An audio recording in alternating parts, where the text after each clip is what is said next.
What's up everyone, how are you all? Today we are back with another blazing Naruto story. What if Naruto entered a bathhouse accidentally and found all the Kunoichi waiting for him? If you enjoy, then please like, share and do comments. And also check the description to original creator of this beautiful creation. It was already past 9 o'clock when Iruka finally finished correcting his students' homework. Putting down his red pen, the Chunin stretched a bit his sore muscles and heaved a content sigh. He looked through the window.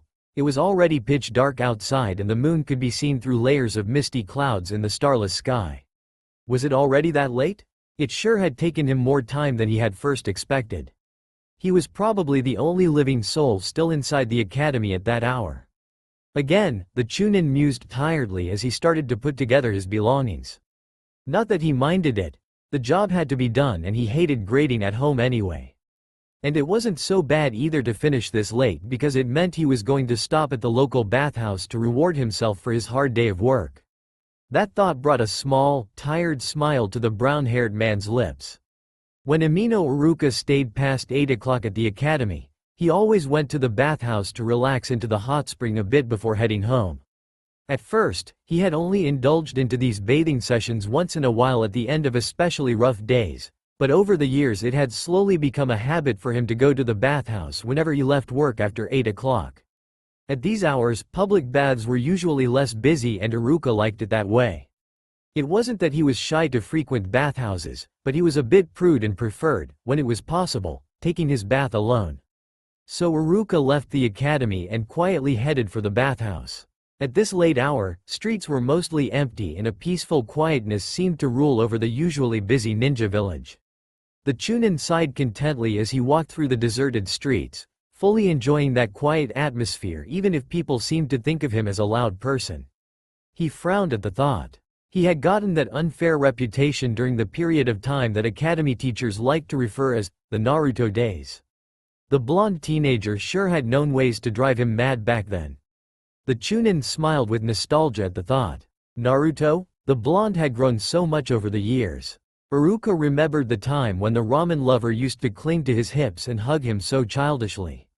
But nowadays, the teenager was taller than him and only his still slightly boyish face proved that not so long ago, he had been just a child. How many years had passed since he left the academy? 4, maybe 5 years? My, time sure passed fast. And Naruto had gained so much maturity during those years. Oh, people usually didn't realize it because he was still as boisterous and enthusiastic as before, but he had gained maturity in his thoughts and interests. To the advantage of all Konoha inhabitants, really. Iruka was one of the few people who actually realized how much the teen had grown and was proud of the person Naruto grew up to be. Proud to know that the young jerk he used to teach had turned into a fine, even if still a bit excessive, young man in the end. To the brown-haired man's great pleasure, they still met once in a while to talk a bit over a bowl of ramen at the Ichiraku ramen bar. Sometimes, Naruto's current and famous teacher, Hitaki Kakashi, would join them as well. They never talked much to each other, though. Well, the copy nin didn't seem to be a very talkative person to begin with. To say the truth, Iruka didn't know much about the Junin. He knew for a fact that the silver-haired man was widely known to be a genius and a very powerful and skilled nin, as well as a very eccentric man who liked to read pornographic novels in public area and who made up some of the crappiest lies he'd ever heard of. But that was all. He had no idea what kind of person Hitaki Kakashi truly was like. At first, he hadn't minded at all about it. He had respected the Junin's obvious desire to keep his private life to himself and hadn't given much thoughts to who was the so-called mysterious Hitaki Kakashi behind his laid-back attitude. Or at least, that was how it used to be at the beginning. But for some unknown reason, his lack of knowledge about the ex-Anbu started to bother him. He couldn't tell exactly when he started feeling that way. Hell, he couldn't even tell for a fact why he suddenly felt curious to begin with. All he knew was that at some point between the Chunin evaluation and Sasuke's return a year ago, it began to bother him. And ever since, the Chunin hadn't been able to stop wondering what kind of person the mysterious copy nen he met with so often and everybody talked about truly was. Iruka sighed helplessly at the thought. He wished he knew at least why it bugged him so much. Some part of him reasoned out it probably had something to do with the fact that he kept on running into the silver-haired man almost every day, But somehow that explanation seemed pretty shallow to the academy teacher. He met with countless other strangers every day as well, and he had never felt the need to find out more about any of them before. Of course, he sometimes happened to be a bit curious about some of them, but it wasn't the same thing. What was so special about Hitaki Kakashi anyway for him to be so curious? When he thought about it, the whole situation was quite paradoxical. Iruka was curious about the Junin because he was different from all the other strangers he met with on daily basis, yet he couldn't figure out how the silver-haired Junin was different from them because he didn't know him at all. The academy teacher snorted at the thought. Iruka hadn't intended to go as far as to try to satisfy his curiosity and find out more about Hitaki Kakashi. Really, he hadn't. But as months slowly passed by, the Chunin couldn't help but notice that his curiosity wasn't going away like it was supposed to in such situations. Which was troublesome, to use an expression one of his ex-student fancied a lot. So in the end, the brown-haired man gave in and tried to learn more about Kakashi-sensei, in hope to finally get rid of that curiosity he felt toward the silver-haired man. Or at least that's what he kept on telling himself. But no matter what he told himself, Iruka couldn't help but honestly feel a bit shameful about this initiative of his. He had never thought much of people who showed interest for other people's private life, especially strangers. And now he was one of those people, he thought guiltily. Talk about hypocrisy. But in the end, his worries and efforts turned out to be pointless since his egoist little quest led him nowhere. Even after weeks of information gathering, he had found himself in the same position as before his investigations. He knew as much about Hitaki Kakashi as Naruto had told him randomly in their discussions in the past years. Which wasn't much, to say the truth. It wasn't because Naruto wasn't perspicacious. The teenager had grown to be very perceptive over the years, even though he still acted dense. But Naruto, as unbelievable as it might have seemed to some people, had also learned about respect and discretion. Yes, discretion, it did sound unbelievable, but it was true. Naruto wasn't one to share personal information no matter how juicy it was if he thought it would hurt someone. Such an attitude made Iruka proud of the teen's maturity, but at the same time it depressed him a bit since Naruto seemed to be his best, and almost his only, source of information about the Sharingan user. Anyhow, the academy teacher had decided he wouldn't ask the ramen lover about his current teacher. Naruto's attitude was admirable and Iruka respected it too much to try prying information out of the young man. It would be just wrong. Especially since Kakashi seemed to be a very secretive person, or at least that's what people he had asked about it had told him. It was truly amazing how little trustable information could be found on Hitaki Kakashi. Even the two gossip whores of the village, Awaki and Enko, didn't have much to tell him. Sure, they had heard about a few far-fetched gossip stories, and Iruka didn't doubt they had invented a few of them as well, but there was nothing serious that could satisfy his curiosity there. He had learned, for instance, that Hitaki Kakashi was a closet fan of Madonna, was anorexic and cross-dressed on Tuesday nights at a bar on Wildertree Street. The Chunin didn't put too much faith into these stories, but he had to admit those were very amusing mental images. Of course, after going round in circle for a while, Iruka had tried to get a bit closer to the silver-haired man. If he was to learn more about Hitaki Kakashi, the best way to do it was to go at the source, he reasoned.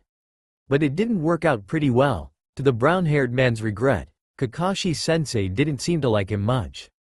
Whenever Iruka tried to start a conversation with the copy nin, his uncovered eye fled the Chunin's gaze and he found some ridiculously obvious lie to disappear as fast as possible. It upset a bit the academy teacher to be treated like that. The Junin always seemed to be so cool and composed toward others. Why did he look so uncomfortable in his presence? Maybe he was just annoying the silver-haired man or something. There are always some people you can't stand at first sight for some unknown reason. Maybe he was one of those people for Kakashi-sensei? Iruka sighed as entered the bathhouse, his chain of thoughts getting a bit morose. He paid the entrance fee and went to the changing room, thoughtful. As he was changing himself, the academy teacher frowned, wondering why he was feeling depressed by that thought. What did it matter if Hitaki Kakashi found him annoying? Why was he even caring in the first place? He had never given a damn about what people thought about him before. Why should it matter now? If Kakashi-sensei didn't like him, there was nothing he could do about it, so why bother? He was stupid to even care. Chasing those pointless morose thoughts away, The Chunin left his clothes in a nearby locker, quickly washed himself and walked to the male artificial hot spring. As he entered the bathing area, a smile graced his previously scowling features. He was being lucky today, the bath was completely empty. All his. Feeling strangely content with himself for some unexplainable reason, Iruka sank into the hot water of the deserted bath and sighed contentedly as he felt his sore muscles relax into the warmth of the bath at once. Nothing was better than a good quiet bath after a hard day of work, Iruka decided. Ignoring the part of him reminding him that he sounded like an old man, the Chunin closed his eyes and let his mind wander freely and aimlessly. Soon, he found himself losing contact with reality as he soaked into the warm water. Iruka was unceremoniously brought back to reality when he heard some splashing noises and giggles coming from behind the wooden wall on his left. His still a bit hazy mind vaguely informed him that the said palisade hid the women's bath, so those sounds were probably coming from feminine customers. 3 young women, by the sound of it. Correction. 3 rather loud young women. Iruka wondered with mild annoyance what they were doing at the bathhouse so late. Not that he really cared that they were there at all, it was their right to take a bath at whatever hour they pleased. He just wished they could be more quiet about it, that was all. Iruka closed his eyes again, slid back to his peaceful half-asleep state, trying to ignore the voices coming from the adjacent bath. But just then, something he heard caught his attention and drove him back to awareness. Kakashi? Are you talking about the Hitaki Kakashi there, Aki? Absolutely. I don't believe you. He doesn't seem to be that kind of guy. What do you mean? You think I'm not a trustworthy enough source? No, she's right, a third voice added excitedly, I've seen it myself. It's really obvious. See? I told you. No way. Stop making fun of me. We're dead serious, Mono-chan. If it was as obvious as you pretend, the news would have circulated all around Konoha in a matter of hours.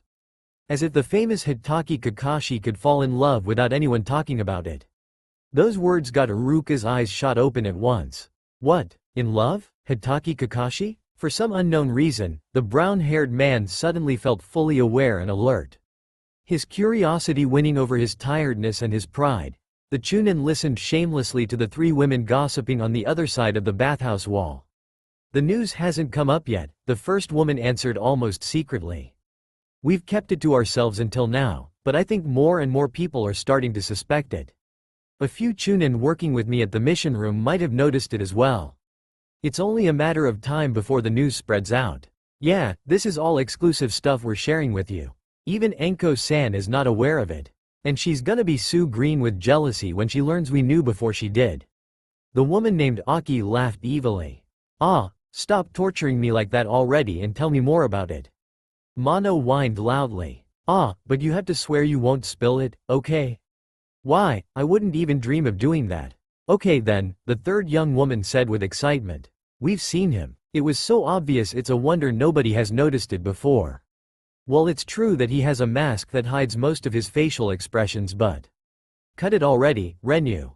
Ah, right, sorry. Well, whenever Kakashi's around a certain person, he acts totally differently.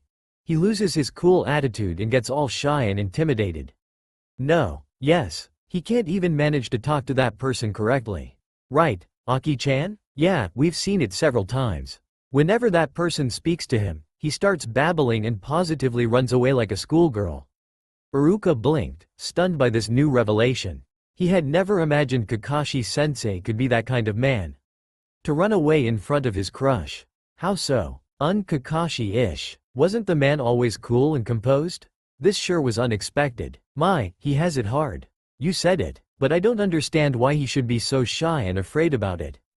Given he's one weird fellow, he still has a hell of a good reputation in the ninja world. Seriously, who would, in their right mind, turn down the famous and why Hitaki Kakashi? The girl named Mono asked suspiciously. Does he have the hots for a married woman or what? Not exactly. You haven't heard the juiciest part yet. Do we tell her, Aki? Tell me what? Mono all but cried. Well, you see, Hitaki Kakashi doesn't have the hots for a woman. You mean he? She asked breathlessly. On the other side of the wooden palisade, Iruka felt his breath being taken away as well. A shy silence ensued. I can't believe it. So he would be into men? Yes, ma'am. But, with the book he's reading. I know. People working at the mission room have noticed, you told me? Mono asked thoughtfully. So his crush would be working there? It wouldn't be Genma or Rado-kun. No, the guy's name is Iruka. For a short moment, it seemed to Amino Iruka that the earth had stopped turning. As to imitate her, the Chunin stood frozen, staring blankly in front of him. Even his heart seemed to have stopped to beat. But then, his heart came back to life as the meaning of those words truly sank in. In fact, his heart was beating so fast that it seemed as if it wanted to break out of the tanned man's rib cage. What? Kakashi-sensei liked him? No. No, there was a mistake somewhere. Kakashi-sensei, in love with him? No, there was a mistake. They were mistaking him for someone else for sure. There had to be a mistake. Hey, who's that? Iruka distantly heard the girl named Mono ask bluntly. You know, that tanned Chunin who always put his hair in a ponytail? He's got a scar on his nose. Okay, there was no mistake. Iruka felt his cheeks burn as his heart pounded madly in his chest. So Kakashi-sensei. No way. Impossible. Those women were out of their minds. How could they even come up with something so far-fetched? It was ridiculous. Him? You're sure? Absolutely. What makes you so positive about it? Mono asked a bit skeptically. Well, a lot of small things, actually. First off, Kakashi always come to give his mission report Iruka-sensei, and only Iruka-sensei. I know, I work at the mission room and in 8 months, I've never seen Kakashi give his reports to anyone else, except to the Hokage, of course. That's suspicious, right? Sometimes he walks in the mission room and when he sees his dear Iruka's not there, he says something about having lost or forgotten his report somewhere and comes back only when Iruka's there. For 8 whole months. That's awfully suspicious, if you ask me. And he always runs away when Iruka-sensei tries to speak to him. I've seen it too. Yeah, he mumbles some random nonsense to have a reason to get away and totally flees like a shy schoolgirl with her first crush. That's so not like him. Plus, he's always hanging around the academy, faking to read his horrible little orange book. I know, I work part-time at the academy and I can see him sometimes hiding in that big oak tree which has a clear view of Iruka-sensei's classes. It's a wonder the guy never spotted him. My, Mono breathed out, sounding impressed. There's more. I have a cousin working at that ramen bar, I think the name's Ichiraku. Anyway, I questioned her and she told me Kakashi often showed up to eat ramen when Iruka was treating one of his ex-students, a good customer of the place. She found it really weird because she had never seen that man eating there before and he never comes when Iruka's not there. Aki said matter-of-factly. And she told me he keeps on stealing glances at the Chunin whenever he looks away, she whispered in a secretive way. Really? And the other day, I heard Iruka telling someone he kept on running into Kakashi-sensei lately. Does that sound like a coincidence to you? You think Kakashi would follow him around and run into him purposefully? Mono asked in a hurry, sounding very excited. I'm sure of it. He's so head over heel with the Dolphin Man, it's obvious. He would do anything to be able to steal a few glances at his beloved Iruka-sensei. That's not all. You've not heard the best part yet. Renyu added with glee. You know, I heard my colleagues talking about it at lunch one day. Supposedly, Iruka had found a huge box of expensive homemade chocolates on his doorstep on his birthday. He had no idea who had given those to him and was under the impression someone was pulling a trick on him. That guy's just so clueless it kills me. Anyway, I wanted to confirm our little theory, so I visited all the specialized places selling homemade chocolates and I found out that there was only one person who had bought that kind of box in the past days. Guess who? No. You're serious? Dead serious. Iruka started to feel it becoming harder and harder to breathe and think calmly with every argument that was brought up. He put his hand in front of his gaping mouth to muffle the sound of his erratic breathing as his brain seemed to have some difficulty catching on. All those things. It did make sense, but, and how does that Iruka respond to him? The woman named Mono asked after a while and Iruka couldn't help but listen again, feeling strangely drawn to that disturbing discussion for some reason. Well, you see, it's quite pathetic actually. He doesn't have a clue.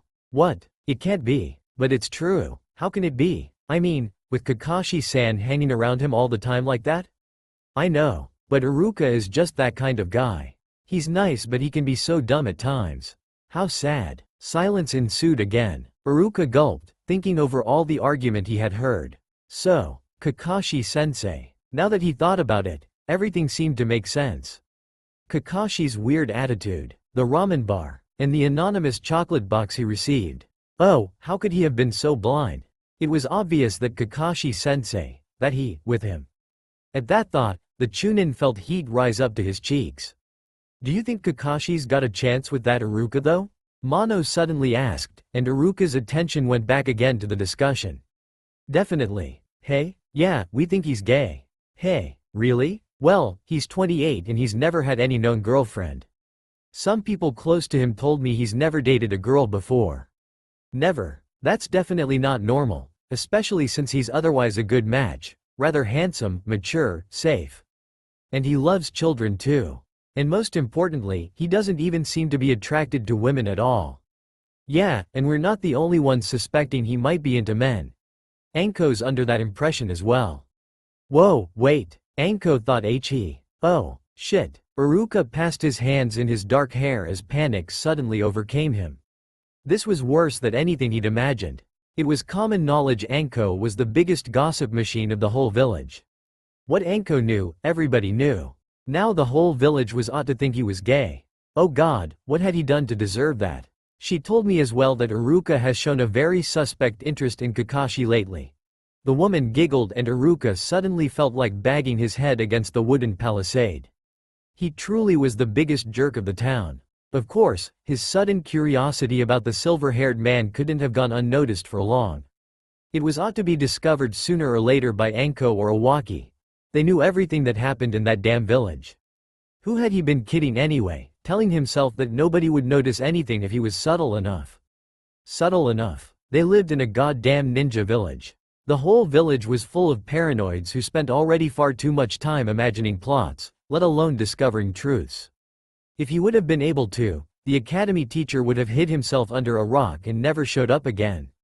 And you have to take into account that we're not talking about any random guy.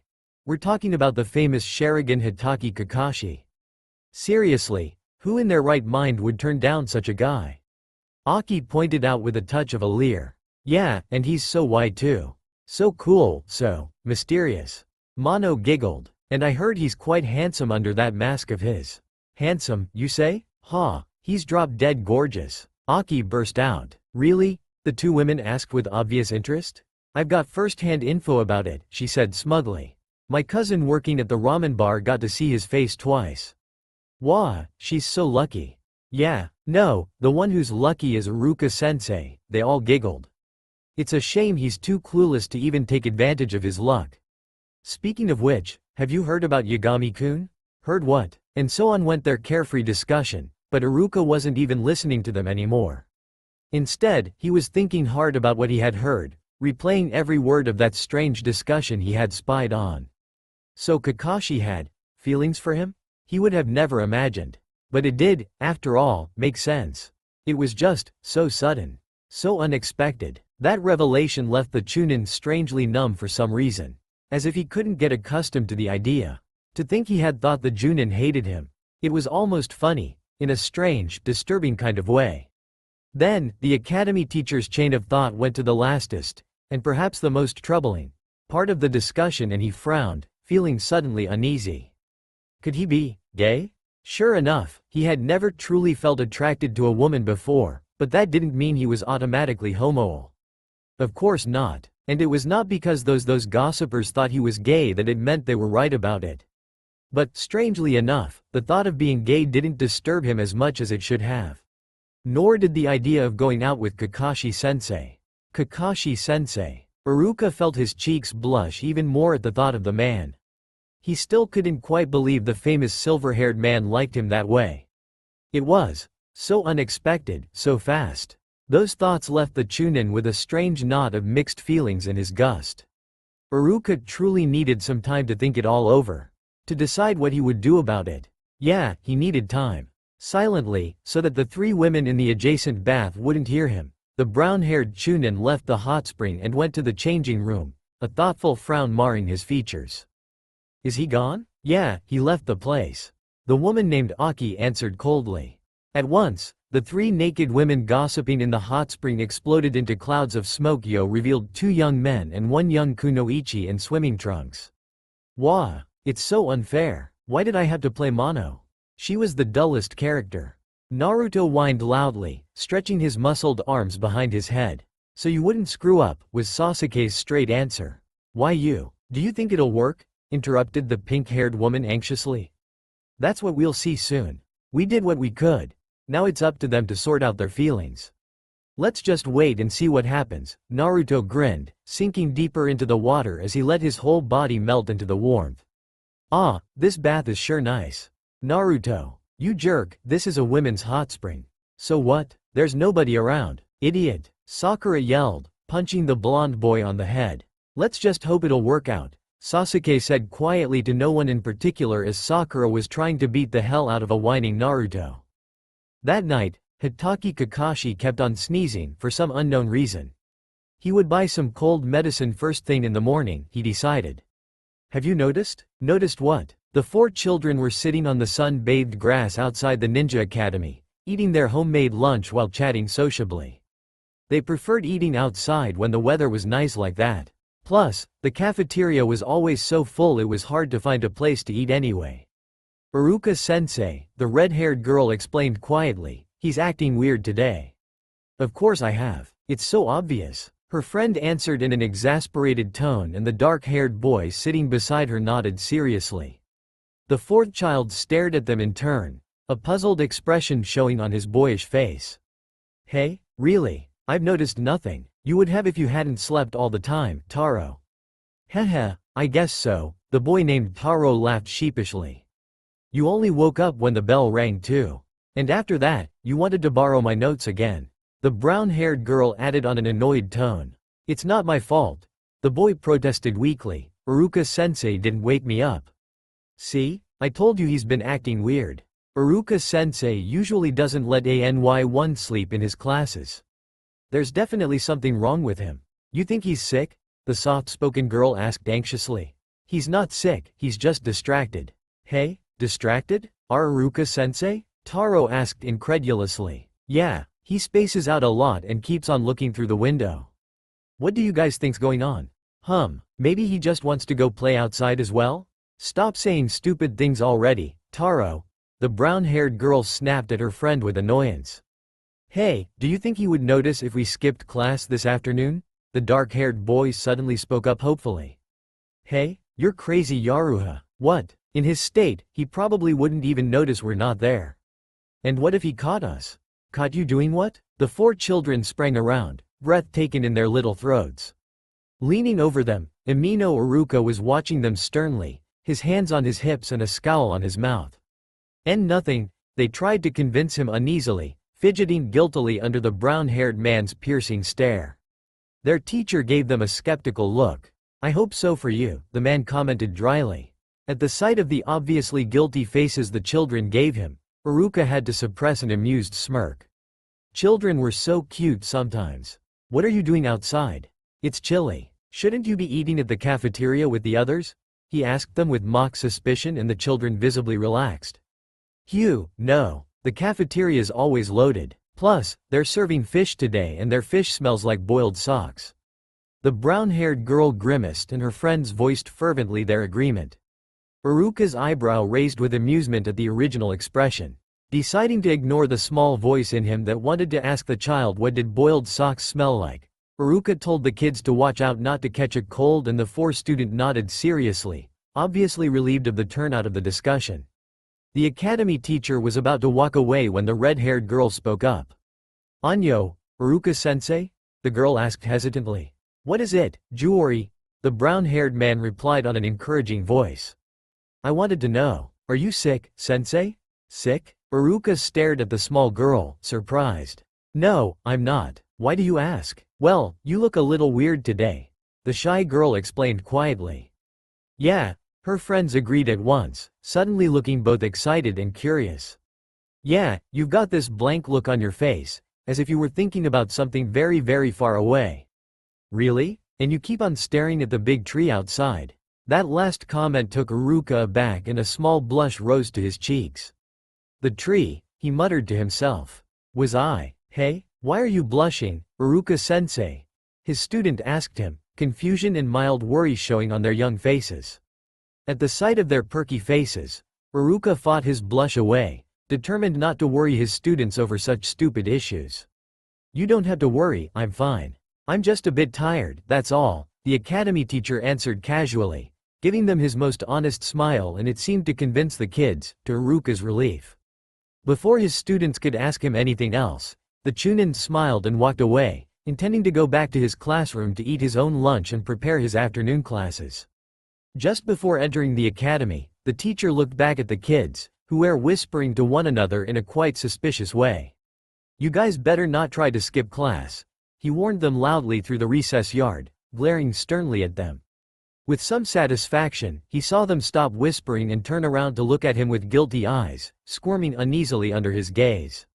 No, we won't, I hope so for you, Uruka warned them as he entered the academy. Closing the door behind him, Uruka couldn't fight back a small smile. Kids never learned. If he ever was to show any sign of weakness, they tried to use it against him, as if they thought that they honestly stood a chance against their Chunin teacher when he was tired or had a cold. It was kinda cute, when you put aside the fact that what they had in mind was probably far from innocent. That thought brought a bitter grimace to his lips. He was going to have a rough afternoon, that was for sure. Especially now that he had shown weakness by looking so distracted. In his profession, showing weakness usually meant a good deal of trouble and a serious case of headache by the end of the day. Uruka sighed at the thought. Thinking back of the discussion he just had with his students, Uruka felt ashamed of his unusual lack of self-control and professionalism. Even the kids had noticed something was troubling him, and that was a bad sign. True, he did have trouble to concentrate all morning long, but he had never imagined it showed so much. Especially since he usually was good at hiding those kind of things to his students, years of working with those little hellions obliged. But on this defense, he had never felt this tormented by his own thoughts before.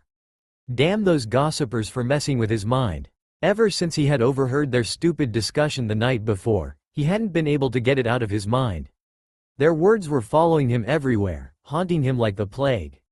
They brought up questions that kept on torturing his mind and made him both restless and distracted. He had said the truth when he had told the kids he was tired, since he had barely slept at all the night before. In the morning, he had stared at his cereal bowl for 20 minutes, his head so full of questions that he even forgot to eat them. When he finally snapped out of his reverie, his cereal were so soaked with milk that the thing was barely still eatable. He had thought that he would get in hold of himself back at work, but even in his own classroom, Uruka couldn't concentrate on the lesson he was supposed to teach. No matter how hard he tried, he couldn't help but think again of what he had heard those strangers say. He couldn't help thinking of Hitaki Kakashi. The Chunin sighed at the thought. Well, the very idea of Kakashi-sensei being in love with him was disturbing enough to start with. It was no wonder he was so upset. Uruka still couldn't get used to that idea. Some part of him refused to accept it, refused to think it was even possible. But then again, the women's arguments had been so convincing. It all made so much sense. The brown-haired man had tried to persuade himself during the night that those arguments didn't mean anything, but he knew the only one he was trying to kid was himself. The thought of Kakashi-sensei liking him and everything it implied made him so uneasy.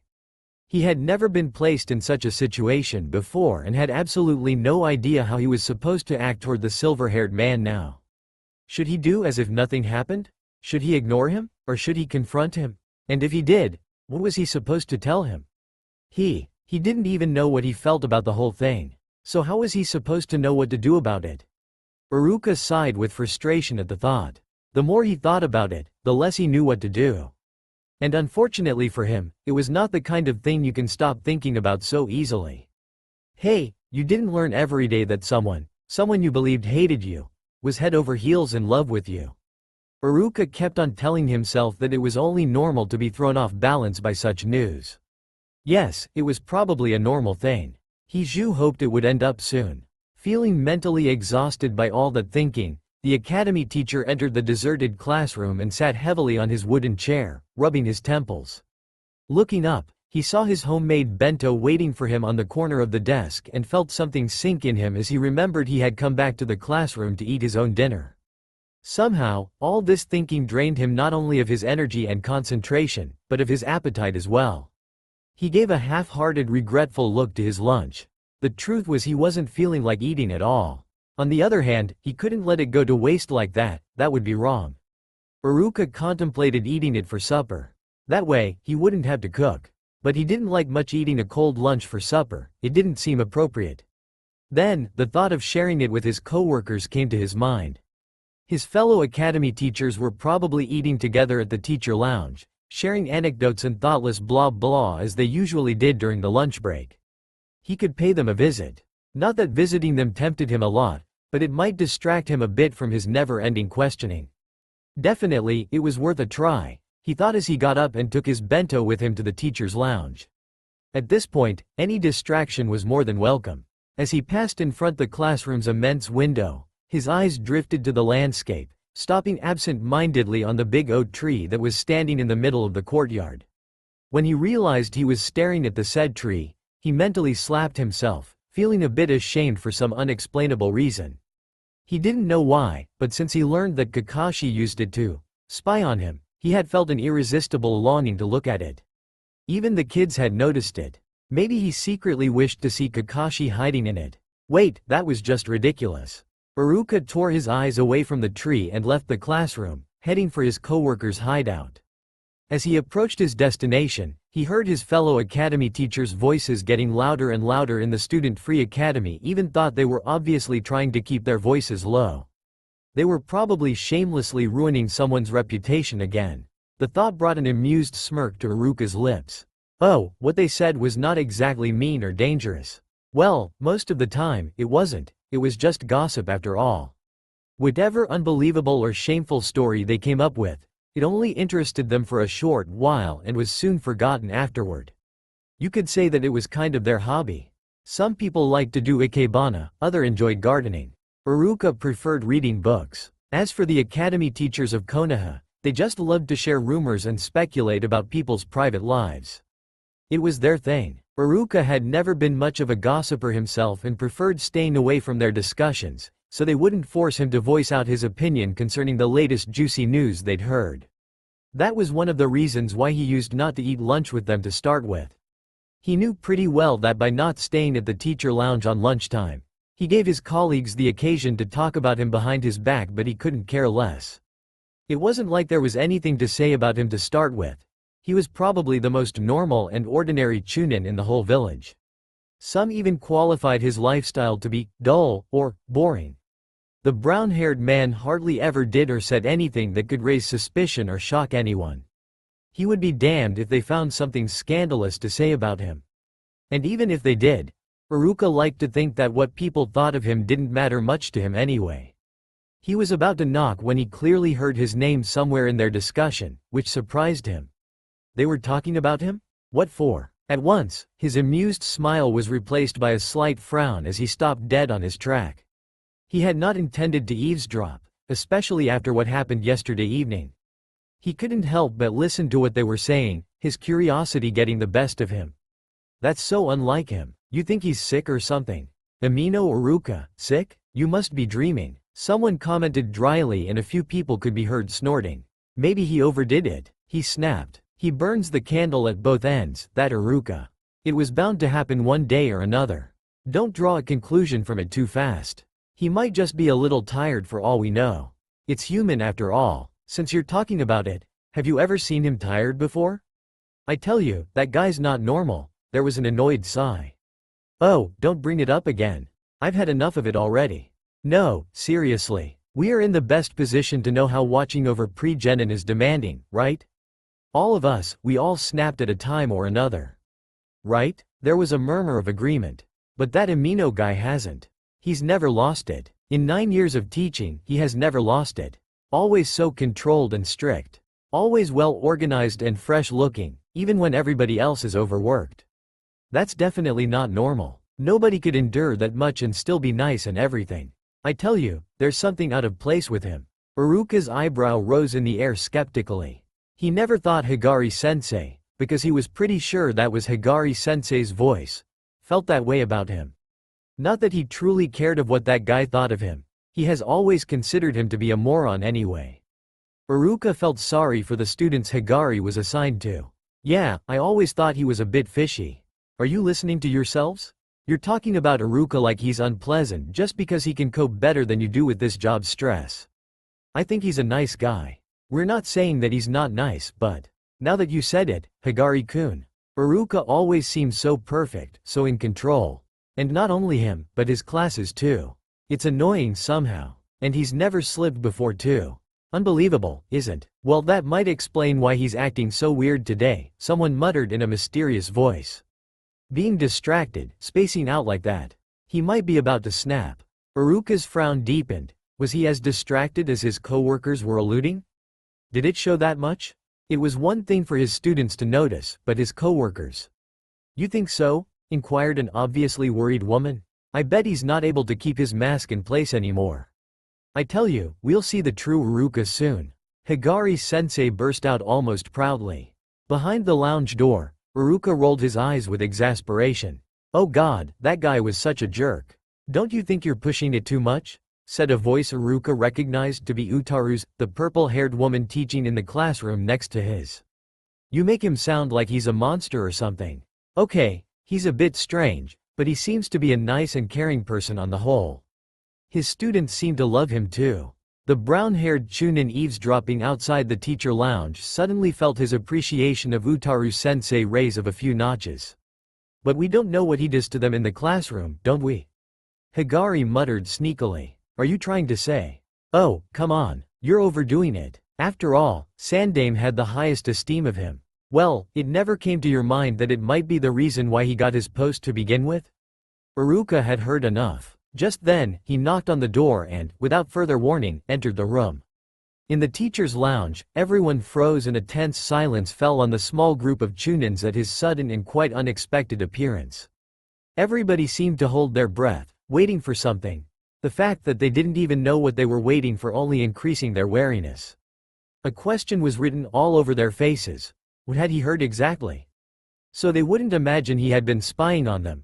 Iruka did his best to look totally normal and unconcerned as he greeted them.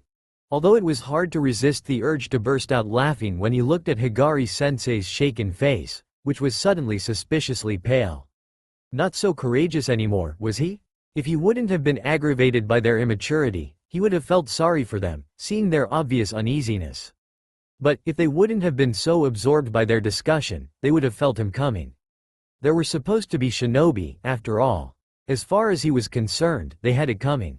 What's wrong? Iruka asked with faked confusion at the strange ambiance. Ah, nothing's wrong, Iruka-sensei. Utaru answered him with a hypocrite smile, and she just lost the esteem she had previously gained. We're just surprised to see you here. You don't eat lunch with us often. No, I don't, the Chunin admitted with a small smile before putting his bento on the nearest desk. In fact, I only came to share my lunch with you. I'm not hungry and I thought it would be a shame to put it to waste without even touching it. That's nice of you. Iruka saw in the corner of his eyes Higari staring cautiously at the innocent box. The Chunin was about to say them goodbye when Kimishito-sensei, a young and usually silent teacher, spoke up from behind his peers. Iruka-sensei, are you okay? You don't look like yourself today. At his words, everyone set their avid eyes on the said Chunin, analyzing him with a disturbingly piercing curiosity. Iruka gulped nervously, uneasy with the sudden hungry attention he was given. Do I? He tried to sound surprised. No, I'm fine, Kimishito-sensei. Don't try to fool us, you've been acting strangely all day long. Even your students have noticed it, someone replied him.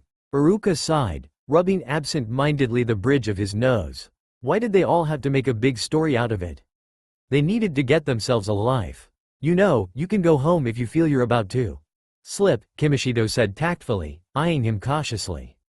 I'm free this afternoon, so I can watch over your class. Oh, no, that won't be necessary, he assured him hastily, overwhelmed by the stupidity of the situation. It's nothing like that. I'm not going to lose it or anything. He could have sworn he saw disappointment on some of their faces.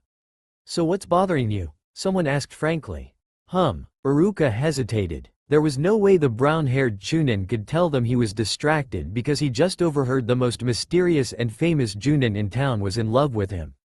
He could have told them some quick lie to escape that awkward situation, for example, that he hadn't had enough sleep last night, which was true to some extent, but then he decided against it.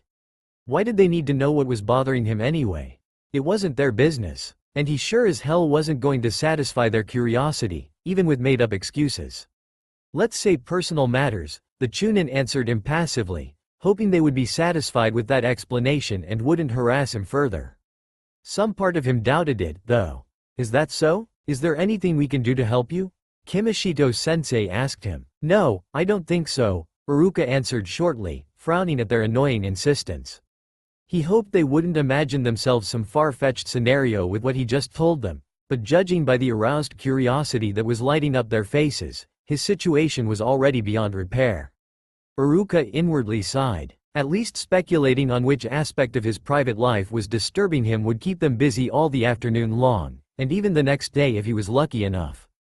And it wasn't like he cared of whatever story they could come up with. Their innocent gossips could not affect him anyway. Are you sure you don't want to talk about it? A colleague asked on a mildly hopeful tone. Ah, come on Iruka-sensei. Don't be so secretive about it. You sound like a schoolgirl with her first crush. These words had a strange effect on Iruka, who somehow found himself associating the words, first crush, and Kakashi-sensei, together. For some unknown reason, this disturbing association didn't go unnoticed in his head. His eyes suddenly shot wide open and he felt heat rise to his tanned cheeks at the very thought of what had just crossed his mind, whatever it was. Iruka-sensei? You're blushing, someone was kind enough to point out. And no, I'm not. I'm just, oh. The feminine members of the staff giggled quietly. Oh ho ho, who's the lucky girl? Iruka-sensei. Someone male coworker punched him on the arm, a knowing smirk on his lips. Hey? And no, it's nothing like that. Iruka started to protest, but just then, the bell could be heard through the academy, announcing the end of the lunch break. Was it already 1 o'clock? But he had wanted to illustrate the blackboard with graphics for the afternoon class during that break. He was running late. All protestations forgotten, Iruka apologized briefly for his hasty departure and positively ran out of the teacher's lounge to his class, hoping he would be able to make it on time. The other Chunins could only watch him as he flew away, adorning a little knowing smile. Well, well, who would have imagined? Our little Iruka-sensei finally finding love. I always thought he would stay a bachelor all his life long too. I hope the girl he likes won't turn him down. Kimishito declared softly. Girl? I don't remember hearing him saying something about a woman. Hey, what are you trying to say? Ew, Matsuba, that would be just sick. I always thought he swung that way myself. Higari commented with an amused smirk. Oh, we're not going to talk about that again. Hurry up guys if you don't want to be late for your classes. Sorry for my lateness. Those were words Iruka had not heard himself say often. Obviously, neither had his coworkers, judging by the surprised look on their faces. And not only them. Somehow, the whole mission room found itself staring at the helplessly late Chunin like there was something wrong. Embarrassed by those slightly worried or curious glances people were giving him, the Chunin did his best not to bring too much attention to himself as he hastily made his way through the files of tired nins awaiting to dispose of their mission reports to install himself at his designated desk. At once, he started receiving and checking reports, trying to ignore the sidelong glances his coworkers were giving him. He couldn't believe he arrived late. Him, who was always on time. Plus, his class had finished earlier than usual. In his current state of mind, he hadn't been able to stand his students' turbulence, which only seemed to increase their boldness, and he ended up sending them back home earlier than usual. He had therefore found himself with more free time than usual before his shift at the mission room started. Yet he had still managed to spend so much time fussing over his awkward situation to arrive late at work nonetheless. He felt so ashamed. When the 5 o'clock rush finally came to an end, Iruka let himself sink in his chair, sighing. He closed his sore eyes. He was starting to suffer from staying up all night thinking instead of sleeping, and rubbed them in slow patterns. It had been such a long day. Iruka-san. The Chunin opened his burning eyes, advertising his gaze to his fellow coworkers, who were staring at him with mildly worried faces. He closed his eyes again tiredly, knowing far too well what was coming. What is it? He asked roughly. Are you okay? You don't look like yourself today. For some reason, it was starting to annoy him. So what if he looked a little bit unfocused? It happened to everybody to have bad days. What did they all think he was, a robot? He wasn't invulnerable, for God's sake. To think that all this fuss had started because of some stupid gossips he had overheard at the bathhouse. Gossips. I'm fine, he sighed lifelessly. You're sure? You look. Please, spare me that not looking like yourself crap already. I've had it all day long. Iruka breathed in what he had intended to be an imperative tone, but it sounded more pleading than anything else. Great, now he managed to look even weaker. His eyes still closed, the brown-haired man sighed again, rubbing the back of his neck with his hand. The room was mostly silent, except for the mouthed words his co-workers were exchanging in an almost secretive way. HMPH. As if Iruka couldn't tell they were speaking of him. They could at least wait until he left to start gossiping on him like that. Bunch of disrespectful idiots. But for now, he had other matters in mind. Or, to be accurate, he had one big silver-haired problem in mind.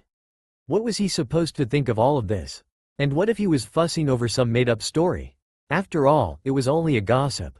But with all the details he had heard, Iruka had to admit it was pretty unlikely to be false. Damn. What was he supposed to do? How was he supposed to react when he saw Kakashi again? What was he supposed to think? It was so troublesome. Iruka almost wished he had had the presence of mind to leave the bathhouse when those noisy girls had appeared. If only. Just then, Iruka heard something being set down quietly on his desk. He opened his eyes and stared blankly at a steaming cup of coffee in front of him. Somebody had misinterpreted his emotional distress for tiredness and had been thoughtful enough to bring him a coffee. How cute. That surprising and somewhat very sweet attention brought a small tired smile to his lips as he looked up to thank his coworker for her kindness. He did not, however, expect to see a mask and a mass of unmanageable silver hair where was supposed to stand one of his coworkers. Kakashi-sensei. The Chunin croaked, startled. Unfortunately for him, jumping when you were half lying in a mission room wooden chair didn't do well. Iruka learned it the hard way when he and the said chair gracelessly fell on the floor in an ear-breaking racket. Mentally cursing his sudden clumsiness, the brown-haired man hastily got to his feet, his cheeks burning in embarrassment. He couldn't believe he had fell on the floor just like that. He was a ninja, goddammit. Ninja did not fall off their chairs because they were surprised. That was so humiliating. Now the whole mission room was staring at him like he had grown a second head. You alright, Iruka? He heard someone ask him not too far away. Why yes, I'm sorry. I guess I'm a bit stressed, the brown-haired man explained weakly, a little nervous laugh escaping his mouth. Carefully avoiding the Junin's gaze, the brown-haired man nervously put up his chair from the floor and sat on it slowly, trying to regain some composure. Inside his chest, his heart was beating so fast it seemed like it wanted to break through his rib cage. Calm down, Iruka. You meet with him almost every day, there's nothing to be afraid of. Nervously, Iruka advertised his gaze to the man standing in front of him. Hitaki Kakashi was staring blankly at him, his only visible eyebrow raised high to show his bewilderment, and Iruka felt his cheeks heating up once again. Glancing down from the man's somehow unnerving gray eye, Iruka noticed that his uniform looked torn and stained. Some blots looked suspiciously like blood. The Junin was probably coming back from a long mission again, Iruka guessed. Another B-ranked mission that turned out uglily. The copy nin seemed to always get those somehow. Good afternoon, Kakashi-sensei, Iruka spluttered, smiling uneasily at the silver-haired man.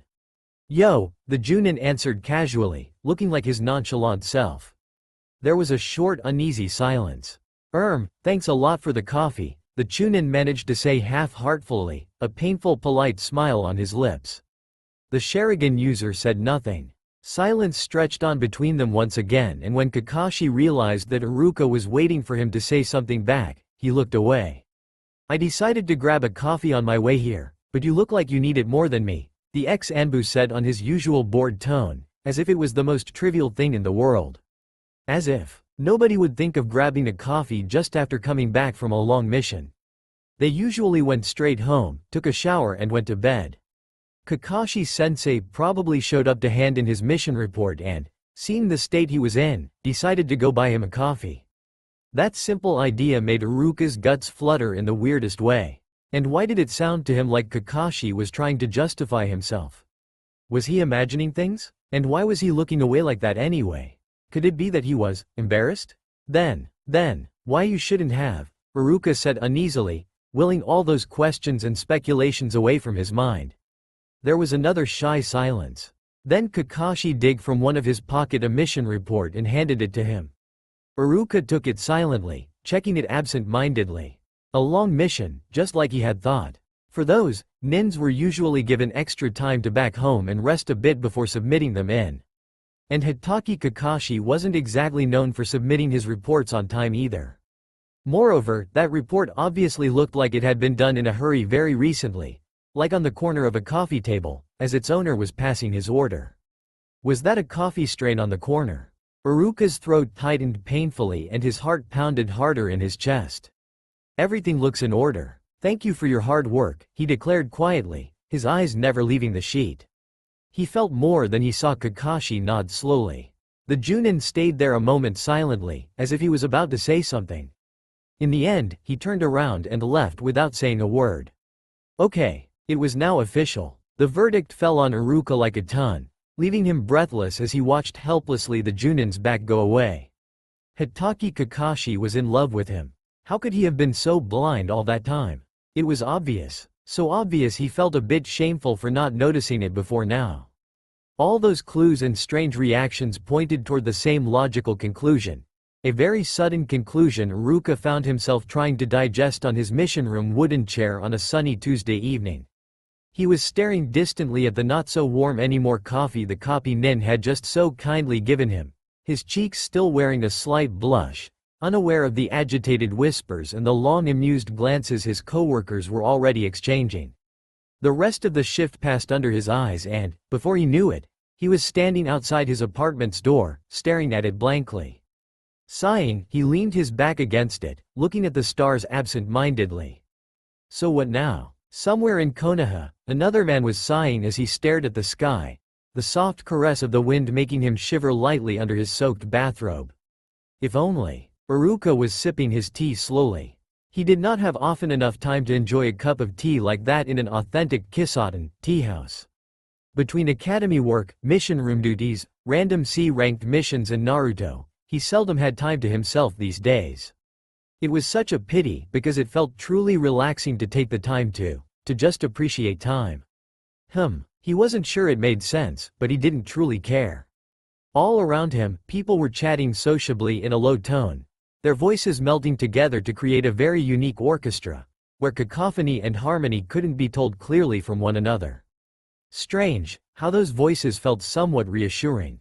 In the past days, voices like those had only brought him worries and uneasiness, but now those voices had a certain soothing effect on him. As if he was in a different universe with different rules, where words weren't trying to express anything, where they were mere sounds put together to form this particular music, and human music. Iruka frowned slightly at the thought of those whispers that had been following him around for the past few days. They made him feel uneasy. And he had a good reason to feel that way. He couldn't enter a public area without feeling people stealing glances at him and talking more or less subtly to one another. Talking of him, of course. As if he was the main protagonist of a very disturbing and scandalous public affair. Some strangers stared at him in a disapproving way. Young women shared high-pitched laughs on his passage, while others just looked somewhat sad for him, as if he was to pity. Iruka knew there was something big going on, something concerning him, moreover. Something the whole village was aware of. Except for him. Of course, what other people thought of him didn't truly matter. It had never been bothered by such things and didn't want to start to now. But somehow, Amino Iruka couldn't help but feel uneasy at all that unhealthy attention he was given, that was all.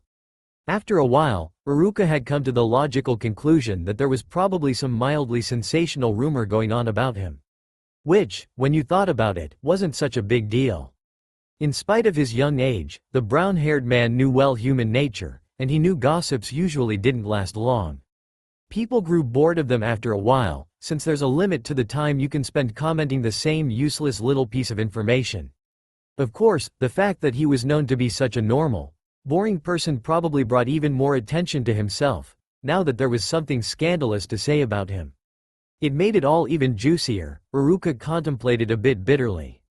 Soon enough, he reminded himself, all those gossipers would find something more interesting to babble about and forget about him altogether, and that was for the best. Iruka had also wisely decided he didn't want to know what those rumors were about. People would forget about them anyway, so it couldn't affect him.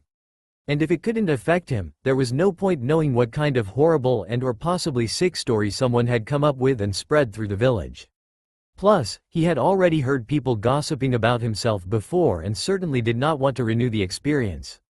The young man sighed, sipping his tea absent-mindedly again. It had been 5 days since that fateful evening at the bathhouse, where he learned things that should have remained unknown to him. Or at least, he shouldn't have learned them that way. The more practical part of his mind commented dryly that it could have been worse. He could have learned it directly from the copy nin's mouth in an official confession. Yes, of course, that would have been worse.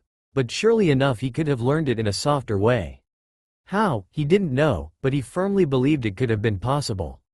As to what he was supposed to think of it, he preferred not thinking about it. Not because he was scared or because he was a coward. Simply because he didn't know what to do about it and wanted to let dust settle a bit in his mind so he could see clear through it afterward. Iruka firmly believed that was the best thing to do for now. Being obsessed by it wouldn't solve his problem, so there was no point overreacting. Luckily enough, he hadn't run into Kakashi since their last encounter on Tuesday evening in the mission room, which left him even more time to think about the right attitude to adopt toward the problem. Or at least, it left him more time before their next confrontation, and he couldn't honestly say that he was trying to prepare himself for it. Quite the opposite. Anyhow, Iruka genuinely hoped he wouldn't run into Hitaki Kakashi anytime soon.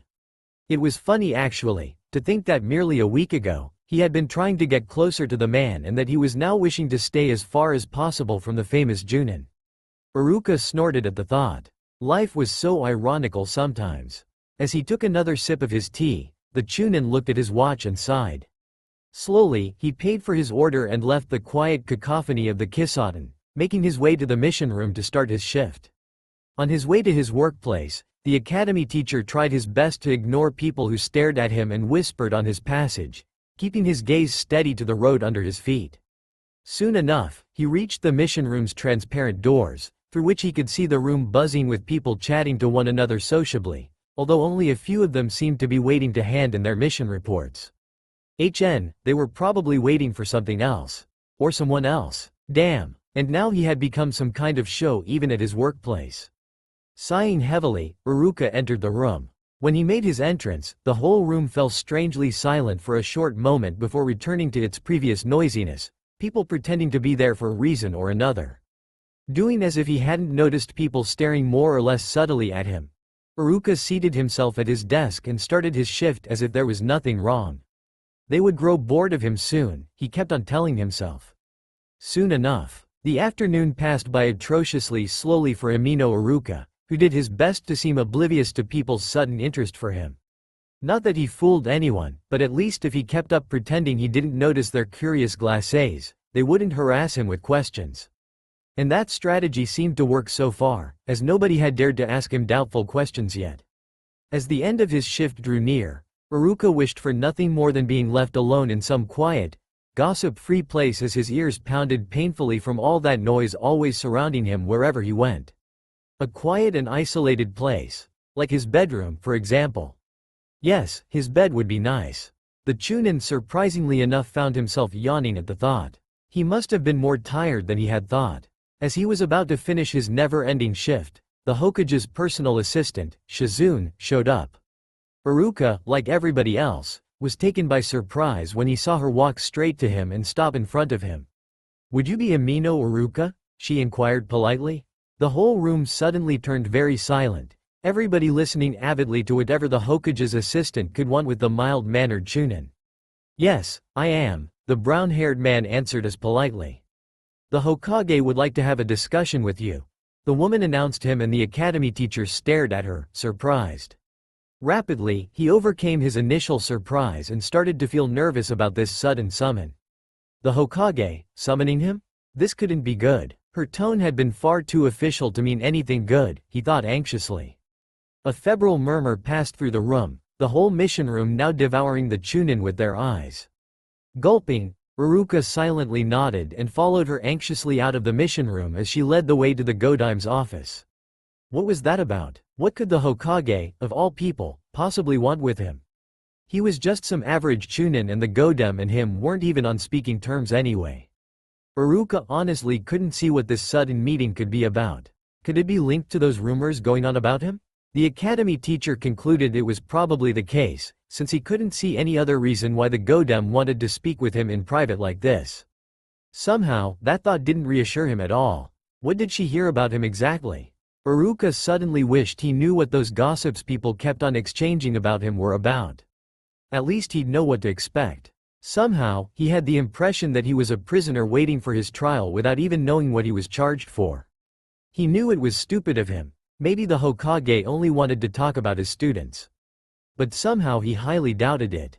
The brown-haired man silently followed Shizune to the Hokage's headquarters, his guts fluttering anxiously as he drew nearer to the Hokage tower. He nervously mused about how the distance between his workplace and the Godime's office seemed to shorten all of a sudden. As if even time didn't want to let him calm down before that fateful moment. He knew it was a trick of his mind, but somehow he couldn't get that stupid and useless thought out of his head. Even as the brown-haired woman opened the Hokage's office doors and motioned him to enter her master's hideout, he couldn't get rid of the idea that time was pulling a bad pranks on him. Bracing himself, Iruka willed some of his anxiety away and entered Tsunade's office. He was expecting to see her waiting for him quietly behind her wide desk, a slight frown on her young-looking and rather gorgeous features, but the desk standing in front of him was surprisingly Tsunade-free. The Chunin looked cautiously around, but there was no sign of life in sight, except maybe the pot plant in the corner of the room, although one could wonder about its living state, for it had an interesting brownish color. Where could be the Hokage? Didn't she want to talk to him? Turning around to ask the Hokage's assistant what to do, the Chunin noticed that Shizune had left already and stared at the empty hallway with mild worry. Silently closed the doors behind him, Iruka stood by them and fidgeted, wondering what to do. Should sit down and wait for the Godem? Or should he inform Shizune her master was missing? But he had no idea where the woman had gone to, and looking for her in the high-security Hokage tower was out of question. Clearly, he was going to have to wait. Just as Iruka was about to take a seat, the Godem suddenly came out of a small half-hidden door on his left and greeted him warmly. "Ah, Iruka-kun, there you are," she said with an unusual hearty smile. Her friendly attitude unsettled the brown-haired man, who had been expecting to get scolded by the blonde woman. He stared at her a bit anxiously, unsure of what was the best attitude to adopt. Then his gaze went to the ground in front of her feet as he remembered it wasn't polite to stare. "Hokage-sama," Iruka bowed politely, his gaze never leaving the ground. He heard the Hokage snicker. "What's wrong, Iruka? You're acting like a dog who's been caught pissing on the carpet." The illustration was sure crude, but quite accurate, Iruka thought with mild amusement. "Shizune-sama said you wanted to have a word with me, so I thought." The Chunin trailed on. "That I would scold you?" Tsunade finished with an amused smile. Iruka rubbed the bridge of his nose with his finger and laughed a bit nervously. "I guess so. Why would I? You've done nothing wrong, or at least, as far as I know. I just wanted to have a little friendly chat with you, since it's been such a long time I haven't talked to you." At those words, a warning bell rang into Iruka's head. The Hokage, wanting to have a friendly chat? And with him, of all people? He didn't know what she wanted out of him, but it couldn't be anything good. His apprehension must have showed on his face because Tsunade raised an amused eyebrow at him. "You can come over, you know, I don't bite," she told him as she entered the half-hidden room, and hesitantly, Iruka followed her. Behind the hidden door, the Chunin found a small and cozy green room in which stood a low traditional Japanese table, a small fuming teapot and a pair of cups on its center. Tsunade sat at the table on a huge olive cushion, inviting warmly Iruka to join her. Slowly, the brown-haired man took place at the table and watched the Hokage as she served him tea, feeling a bit overwhelmed by the situation. The Godem, serving him tea? Wanting to chat with him? That was utterly wrong. His brain worked madly to try to figure out what she could possibly want with him. Why was she suddenly caring so much about him? It wasn't like they were intimate or something. Sure, They talked to each other once in a while, but not enough to justify something like that. And Iruka couldn't see anything about himself that could arouse her curiosity so much that she would want to wait. The rumor. Of course, it had to be the rumor. What else could it be? It had to be the rumor. Suddenly, the situation seemed to be ridiculously out of the brown-haired man's control. Damn, how Iruka wished he knew what it was all about. Without any doubts, he would soon learn it anyway, he thought as he eyed the smiling Hokage with mild apprehension. Somehow, something was telling him what he would hear that night couldn't be something he'd want to learn from the highest authority of the ninja village. So, how have you been doing lately, Iruka-kun? The said woman broke his chain of thoughts as she served herself tea. I'm fine, thank you, Iruka answered politely. Taking a sip of his tea, he hid a grimace as he swallowed the unusually bitter liquid. If Tsunade ever left her position as an Hokage, he hoped she wouldn't retrain as a teahouse host. How did she manage to make such an horrible tea anyway? The students are doing well and I love my job. No, she cut him at once. I want to know how you are doing. Iruka's eyebrows shot up with surprise. Well, I'm fine, I guess, he answered slowly, wondering where she was headed with that discussion. The Hokage was staring at him expectantly, her big hazel eyes scrutinizing him intensely, almost trying to see through him, and Iruka had the distinct impression that she had wanted to hear something else. It made him uneasy. Shouldn't I? The Chunin added a bit anxiously as the woman kept on staring at him. Oh, no, I'm glad to hear you're doing well, Iruka-kun, she said at once, as if it was the most obvious fact on earth. But Iruka had his doubts about it. He could have sworn her face had shown the opposite moments ago. Which was quite alarming when you thought about it. But, the woman finally added, confirming Iruka's suspicions, you know, sometimes you can feel okay and have something on your mind at the same time. Those things happen. At those words, Hitaki Kakashi's masked face broke out in his mind and the Chunin lowered his gaze, trying his best to chase it away. She couldn't be talking about it. There was no way she could. How would she know anyway? No, this was linked to the rumor, he reminded himself once again. I understand, but I assure you that I'm fine, Iruka tried to sound convincing, smiling for good measure. Tsunade obviously didn't look satisfied with that answer. Iruka, I want you to know that if you were to feel, insecure or down for any reason, you could rely on me. Thank you for caring about me. Iruka bowed his head innocently, knowing far too well she expected him to confess something but not willing to play the game. Hell, he didn't even know what she expected him to say, and to say the truth, the thought of sharing, or rather confessing, what was on his mind to the supposedly uninterested and caring Hokage to get mental support wasn't much of his taste. Relying on the Godem? To clear his mind? Yeah, right. More like satisfying her curiosity. When Iruka wouldn't had anything, the Hokage's eyes narrowed dangerously and she stared at him with mild annoyment. Somehow, that reassured Iruka. He preferred an annoyed Godem to a friendly Godem. At least, he knew what to expect from an annoyed Tsunade. Okay. Listen, Iruka, the blonde woman started on a business-like tone that fitted more with her style. I'm not stupid, you're not stupid. So let's stop pretending. She paused to drink her cup of tea and, to Iruka's amusement, she winced at the horrible taste. After she got over her horrible gustatory experience, she eyed suspiciously the teapot and emptied none too subtly the rest of her drink in the nearest pot plant. No wonder the plant in her office was in such a suspicious health. Of course, I would understand you wouldn't want to talk about it, she said tentatively, but Iruka remained silent.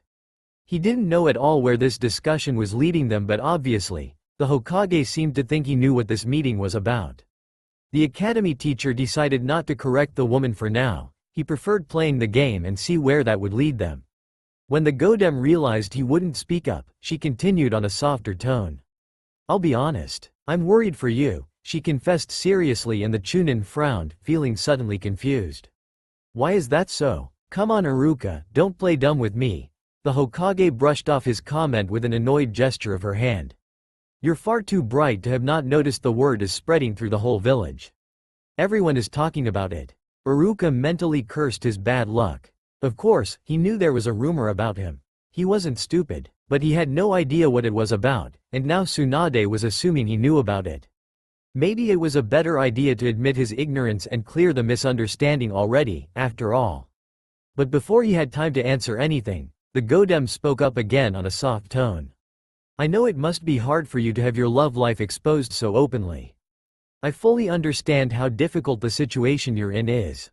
Hey, what? A love life? Him? What love life? Especially since it concerns someone as famous. I would understand if you wouldn't want to talk about it, but… Wait, what situation? Someone famous? What was she talking about? Iruka stared at the older woman dumbly, oblivious to the true meaning of their discussion. I'm concerned. You're a nice guy, Iruka. People appreciate you a lot and I really wouldn't want you to get hurt in the process. Not that Kakashi would do something like that on purpose, of course. Hitaki Kakashi. Then, it hit Iruka. So that was what it was all about. Someone had discovered Kakashi-sensei was in love with him and the news had spread through the village. It made so much sense Iruka couldn't believe he hadn't figured it out before. The news was bound to spread anytime soon. Even those girls in the bathhouse had said so. The Chunin sighed, relaxing imperceptibly. Well, it's true that I would have preferred it to remain secret, but…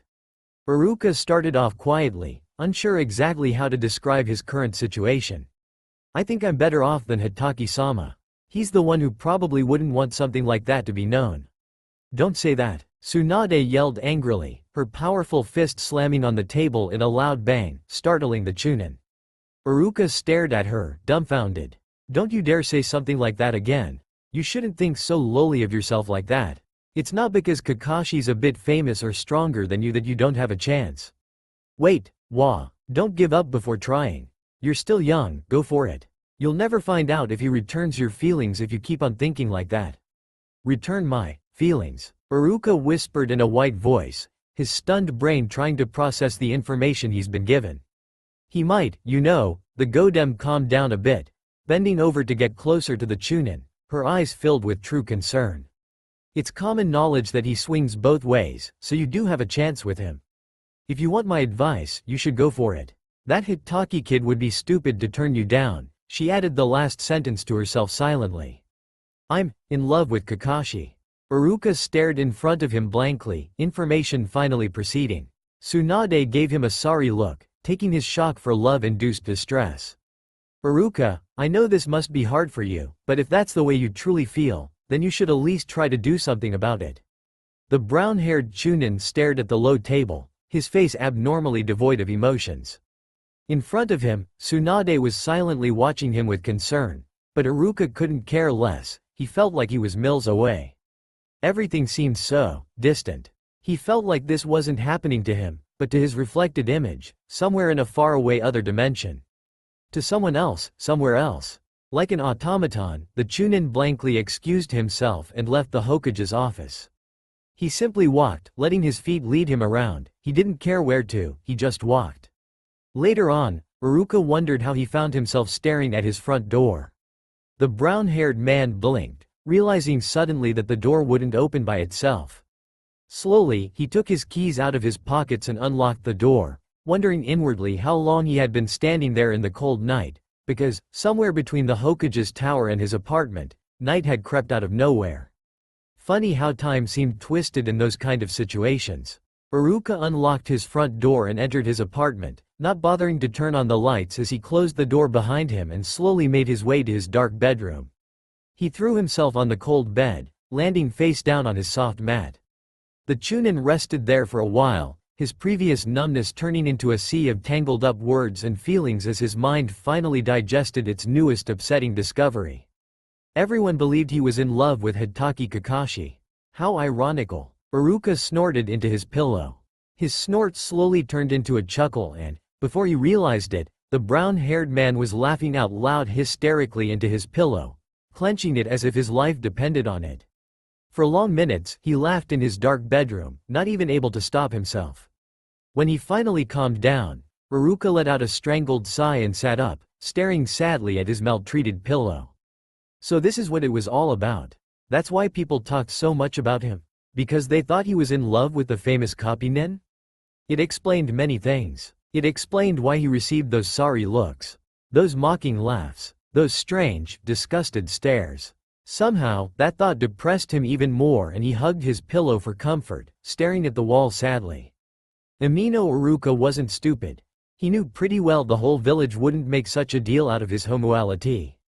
Of course, some would talk about it with unhealthy interest, some always did. But it wouldn't cause such a huge commotion. The reason why people reacted like that when they saw him probably wasn't because they overheard he was gay, but because they overheard he had a crush on the famous Hitaki Kakashi. And somehow it hurt Iruka to think that people thought it was so scandalous or so ridiculous for him to love such a respected and famous man. Did they think a lowly chunin, average-looking and boring man like him wasn't worth someone like Hitaki Kakashi? He knew he shouldn't have cared, and at some point he wondered why his mind focused so much on it, but he couldn't help it and he had no idea why.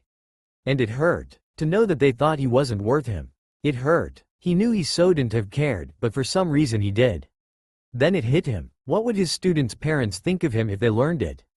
And his students? And what would Naruto think of him? Iruka cursed under his breath, clutching the pillow with more strength as his uncertainties and questions suddenly made him feel nauseous. He felt lost and lonely, so lonely. He wished there would be someone by his side to tell him this wasn't happening, that it was all a very bad dream he had because he'd eaten too much before going to bed. Iruka snorted bitterly at the thought. As if he had that luck. Alternative ending. This was the first ending I wrote, but in the end I didn't like it enough to make it the official ending. And I didn't want to waste it either, since I thought it was some kind of amusing. So it's a fictive alternative ending. See it as a small bonus winking face. I'm in love with Kakashi. Iruka stared in front of him blankly, information finally proceeding. Tsunade gave him a sorry look, taking his shock for love-induced distress. Iruka, I know this must be hard for you, but if that's the way you truly feel, then you should at least try to do something about it. The brown-haired chunin stared at the low table, his face abnormally devoid of emotions. Tsunade stayed silent, watching him closely with concern. Poor Iruka, he looked like a ton just had it hit. He must have been still in denial. Hokage-sama. Please excuse me, the young man muttered in an equally controlled voice before getting up and heading for the door slowly. The Hokage watched him leave with worried eyes, not saying a word. She could have stopped him, but somehow the man was looking so pathetic she didn't have the heart to. When she heard her office door close behind him, she sighed heavily. Moments later, there was a soft knocking. Through the tea room's open door, Tsunade could see her office door slide open, Shizun's head appearing through it. The blonde woman motioned her to enter silently, still thinking over the events of her small and almost one-sided discussion with the academy teacher. The brunette walked in, hesitant, closely followed by Gemna and a pouting Jiraiya. So? The brown-haired woman asked hesitantly, obviously fearing for the worst at the desperate sight the Godem was giving them. The older woman sighed. My, the poor guy has it hard. She finally answered wearily, feeling oddly sad for the younger man. Is that so? Shizun asked back with interest, obviously as worried by that affair as her master. And he sounds like he's still in denial about it too. Oh my. The assistant breathed out, mildly horrified. That's awful. With the whole village knowing. I know, the Hokage sighed sadly again. Is there anything we could do? Genma tried asked in an unconcerned tone, hints of worry showing through his casual words. The bandana-wearing ninja was not particularly close to Iruka. In fact, he was only there because it was caught with the quite unpopular duty of protecting the Hokage for the week. But he knew Amino Iruka was quite a nice, if not a bit lonely guy, and he felt a bit concerned about what was happening to him. Especially with all those jerks making a show of every aspects of his private life. Well, we might. So why did you ask me to come around? Jiraiya cut Tsunade harshly, speaking up from his remote corner of the room for the first time. I've got nothing to do with this. You. The blonde woman's head sprang around, her eyes flashing with renewed energy. You're close to Kakashi, aren't you? The Hitaki brat? Jiraiya's eyebrow shot up with mild surprise. Well, I guess you could say so. Do you think Iruka's got a chance? Tsunade blurted out, griping the corner of the small table with anticipation.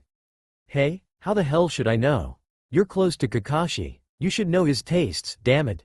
Tsunade shouted angrily, getting impatient. Hey, I never said that I was his best buddy. You should ask Guy. No wait, that'd be wrong. Jiraiya thought out loud, frowning in mild disgust. I know. Ask his brat team. With all the time they spend around him, they must have a good idea what are his tastes. We can't do that. was the blonde ninja's fast answer. Why? Because they're way too close to Iruka. We wouldn't want them finding we're planning to match them together, Tsunade sighed, obviously not pleased with the turning up of the events. Then, her face lit up. But there is something we could do for Iruka. She looked expectantly at Jiraiya. The white-haired man knew that look far too well. On the whole, it usually meant trouble for him. No. Oh no. No. There's no freaking way I'm gonna try to convince that brat to go out with your Iruka, the said man announced bluntly, crossing his arms in a determined way. Yes you will, the Hokage let out dangerously between her clenched teeth. I won't. Find yourself another solution. Kakashi reads your books, right? Genma suddenly spoke up casually, almost out of nowhere. Of course. Jiraiya burst out with pride, he's one of my biggest fan. You could include Iruka in one of your novels. What? The white-haired man spat out, shocked. You could create a character that would remind Kakashi of Iruka and, you know, have him having a romantic affair with another man. Genma repeated very slowly, as if he was talking to a particularly stupid children.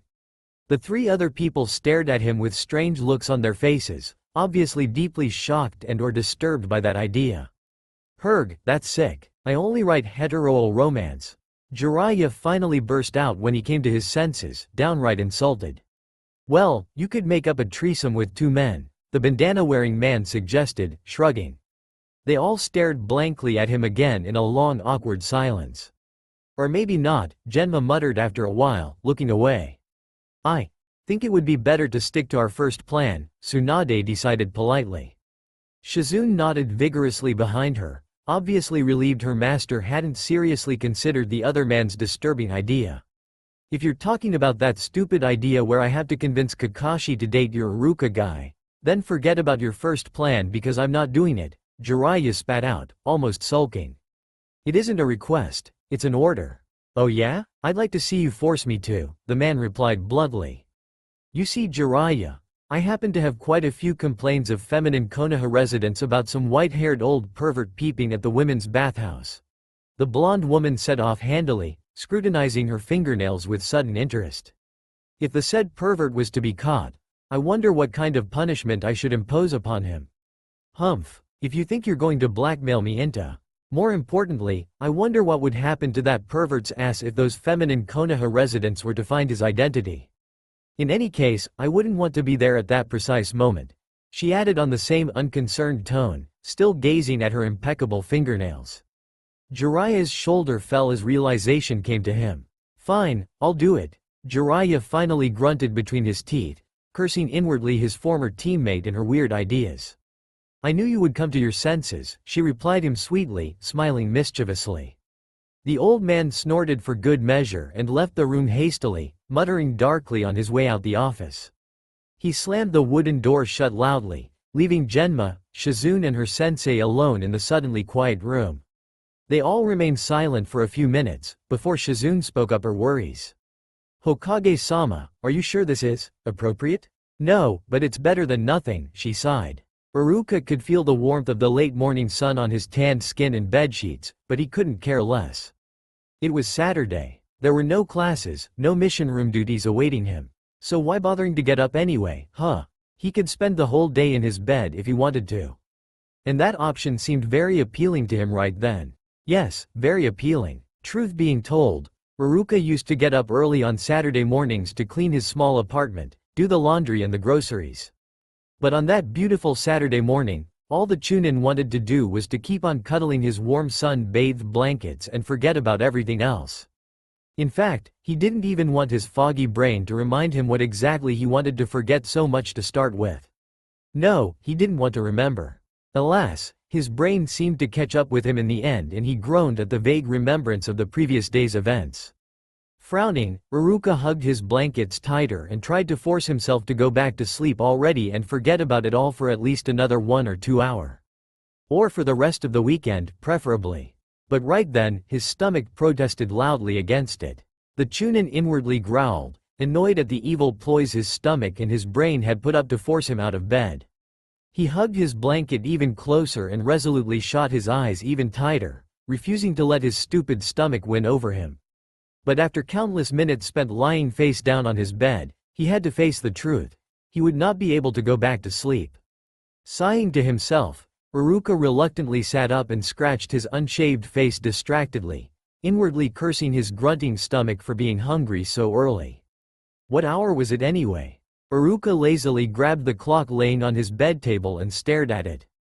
It showed 1:17 p.m. Okay, maybe not that early anymore, he admitted with a resigned sigh. Normally, he would have been downright upset to get up at such a late hour. He rarely got up after 9 in the morning. But for some reasons, that day Amino Iruka didn't seem to mind. Passing his hand in his untied hair, the academy teacher mildly wondered what to do now. Usually, he cleaned his apartment, did the laundry and the grocery on Saturdays. But this couldn't quite be said to be an usual Saturday either. First things first. He was hungry, or at least his stomach was telling him so he would eat. Yes, that was his plan. Eating first, and he'd think of something else afterward. With that plan in mind, the brown-haired man got up and sloppily walked to his small sun-bathed kitchen. He first made his way to the fridge, even though he already knew it was nearly empty since he hadn't done the groceries yet. Who knew, maybe he still had something eatable somewhere in there. But further investigations revealed his hopes had been vain. He then rapidly looked into his small cupboard but was disappointed once again, as it was nearly as empty as the fridge, except for some canned vegetables and tomato juice. Great. Out of better options, the Chunin fished a milk bottle out of his fridge, opened it, sniffed it and, judging his chances of survival were acceptable, drank it directly from the neck, not even caring to get himself a glass. Iruka truly felt miserable. He felt like he'd been walked over by an elephant. He had barely slept, his worries and dark thoughts keeping him awake most of the night. If at least in his insomnia he had found a way to overcome all these troubling issues. But it seemed that Lady Luck wasn't on his side that particular week. The bathhouse forced revelation and now this. His stomach grunted a little louder. The Chunin sighed and lazily contemplated commanding takeout. Cooking was out of question because 1. He didn't feel like it, and 2. Because to cook, people usually needed food, something he seemed to lack of at that precise moment. Plus there was no way he'd leave his apartment in that state. No matter how hungry he was, he liked to think he still had some pride left. And the prospect of facing a whole village convinced he was in love with one of the most famous and mysterious male Junin in town was not exactly appealing either. Which meant commanding takeout. As he was mildly wondering if he would command pizza or fried chicken for breakfast, someone knocked on his front door, startling him. Iruka groaned at his bad luck. Oh, that was just perfect. He just needed to be seen by anyone in such a pitiful state.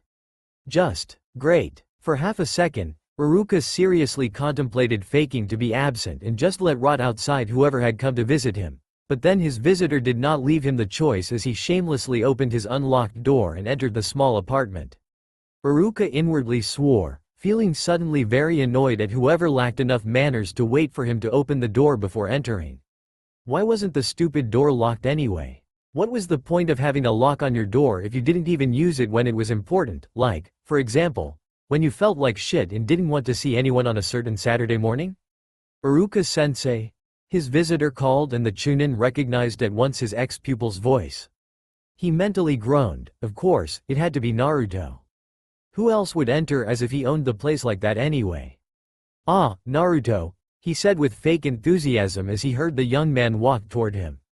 Before he even knew it, the young man was entering the kitchen, a broad smile plastered on his somewhat still boyish face. Hey, Iruka-sensei. The teen bellowed as he caught sight of his ex-teacher, his eyes as wide as saucers. What the hell happened to you? You look like shit. Iruka smiled weakly. Somehow, he couldn't help but find Naruto's predictable outburst a bit cute. Trust Naruto to be so straightforward and to exaggerate everything. But then again, he knew the teen was probably right. He was unshaved, sweaty, his hair was a real mess and he probably had shadows under his eyes that could put to shame Hayate-sans. He guessed he looked overly miserable. And one could not help but notice he was still in his wrinkled pajamas past 1 p.m., which was just wrong. Obviously, Naruto had noticed it as well. Well, I'm glad to hear my appearance fits with my mood, the Chunin joked mildly, knowing far too well pretending to be okay would not convince his stubborn ex-student. Naruto was far too perspicacious to be tricked this easily. But maybe, just maybe, the teen would understand he didn't want to talk about it and leave that matter alone, out of respect for him. Although Iruka highly doubted such a thing to happen, when the ramen lover was upset, his newfound discretion was usually soon forgotten. And by the worried and slightly panicked look the teenager was giving him, Iruka knew he just earned himself a full interrogation. He inwardly sighed at the thought. He should have known better than to hope otherwise. "What's wrong, Iruka-sensei?" Naruto asked him boldly, barely hiding his concern. "I had a harsh week and I'm a bit exhausted," the brown-haired man explained casually, hoping the blonde would understand that he didn't want to talk about it. And after all, he was entirely saying the truth. Harsh being an euphemism, of course, but Naruto didn't need to know that. "Just a harsh week?" Naruto repeated skeptically, giving him a severe look that obviously said he was not buying it. Iruka simply nodded, drinking another mouthful of milk. "Bullshit. You're teaching pre-genin broths, harsh weeks are your usual lot. Don't speak of them like that. Mind I remind you that you used to be one of those broths only a few years ago?" Iruka scolded the young man on a mildly indignant voice, carefully avoiding to answer the blonde's question. But Naruto wasn't fooled and obviously couldn't care less about the appellation Iruka's students should be given. The young man stared silently at his ex-teacher, an unreadable look on his boyish face. Iruka knew that look. It was the look the blonde usually gave people when he was seriously thinking something over. That couldn't be good, Iruka decided warily. Would it be linked with those rumors? Naruto finally asked on an unusual quiet tone, watching the older man carefully. At those words, Iruka felt like something had hit him and his whole body tensed up defensively. He at once realized his reaction had given him away as his ex-student's expression shifted ever so slightly. The brown-haired man looked away, shifting his gaze to the broken tile beside his bare feet. Somehow, Iruka felt something sink in him at the thought that the blonde knew. He had foolishly hoped Naruto wouldn't hear about it, or at least, not so soon. But who had he been kidding? Nobody could stop Konoha's gossip machine. Naruto was bound to hear about it sooner or later. They were bound to have that humiliating discussion sooner or later. He might as well get over with it, he thought with resignation. Between other things, yes, the teacher admitted half-heartedly, still avoiding the teen's eyes. "Are they true?" "God no," Iruka answered flatly, rubbing his eyes tiredly.